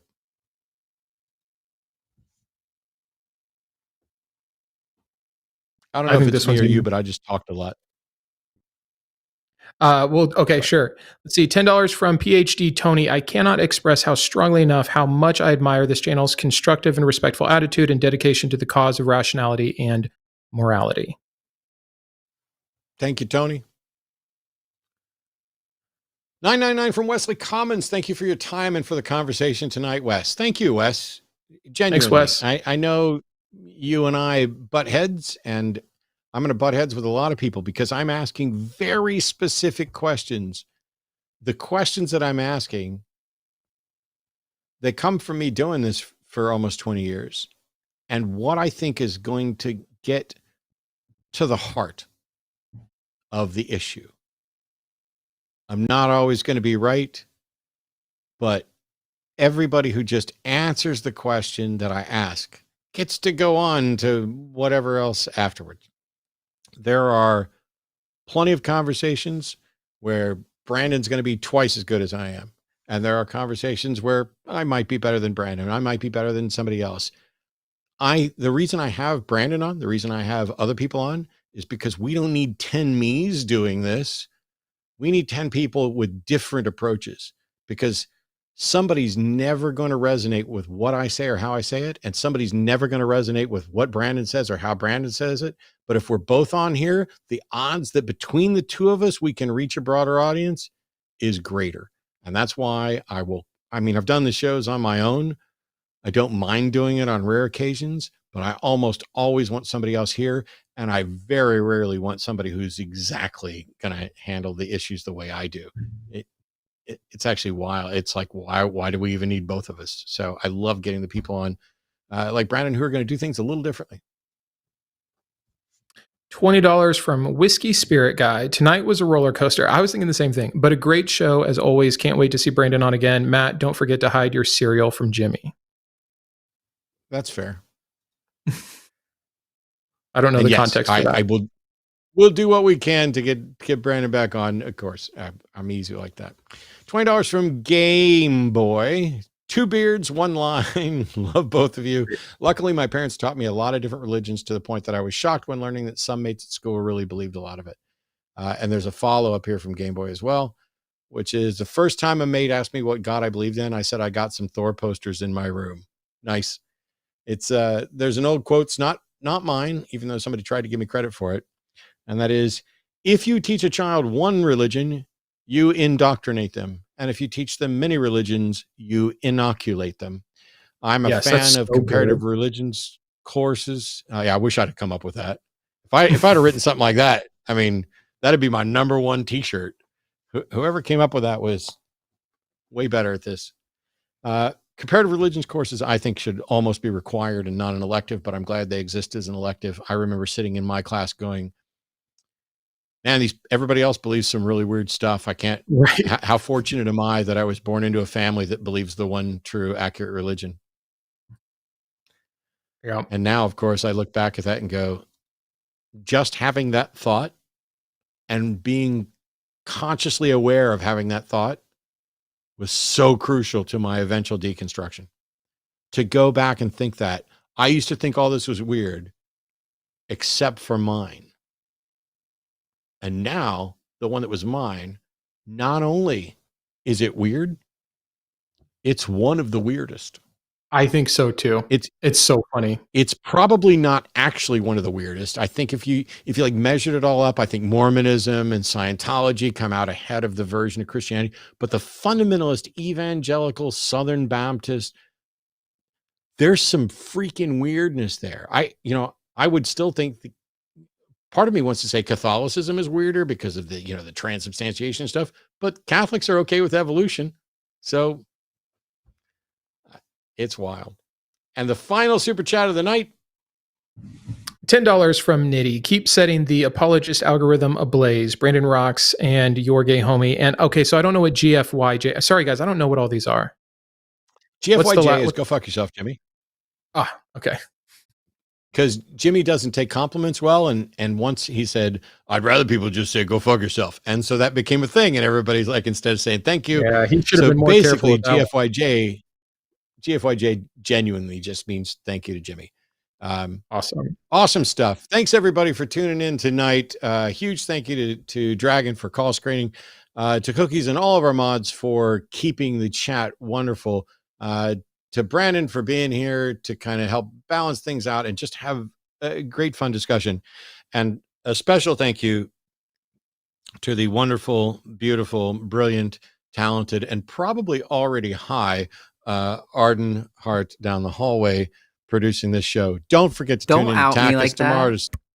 Hey, I got you, babe. I'm gonna pet that dog in just a minute.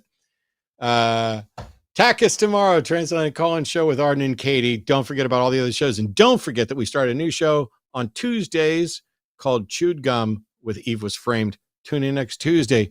In the meantime, do better than I do. Do better than I do. Do better than Brandon does. Do better than any of us at having these conversations so that one day you can wheel me out in my wheelchair. Brandon can sit next to me. Some of the other co-hosts that have been on can sit down there too. And you, who are younger and fresher and better and more calm and more knowledgeable can interview us about how a bunch of dumbasses managed to do so much for the secular, skeptic, atheist, free-thinking community, and how you guys have taken up the charge and led us into a new and brighter and better world so that we can just sit back and relax and not worry about all of us dying every day from everything just because we have disagreements. Take care. We'll see you later. Thanks, guys. Thanks, Matt and Arden. Thank you, Monkey a Typewriter. I saw you sent another $10 super chat. I'm sorry we didn't get to it because you sent it a little too late, but thank you nonetheless. That's too bad because I was just getting ready to click it. When I was in grade school, my best friend was Mormon. One night, his mom said, God asked which one. It took a while to understand what she was mad at the answer. There you go. Thanks, Monkey. We'll see you guys next week.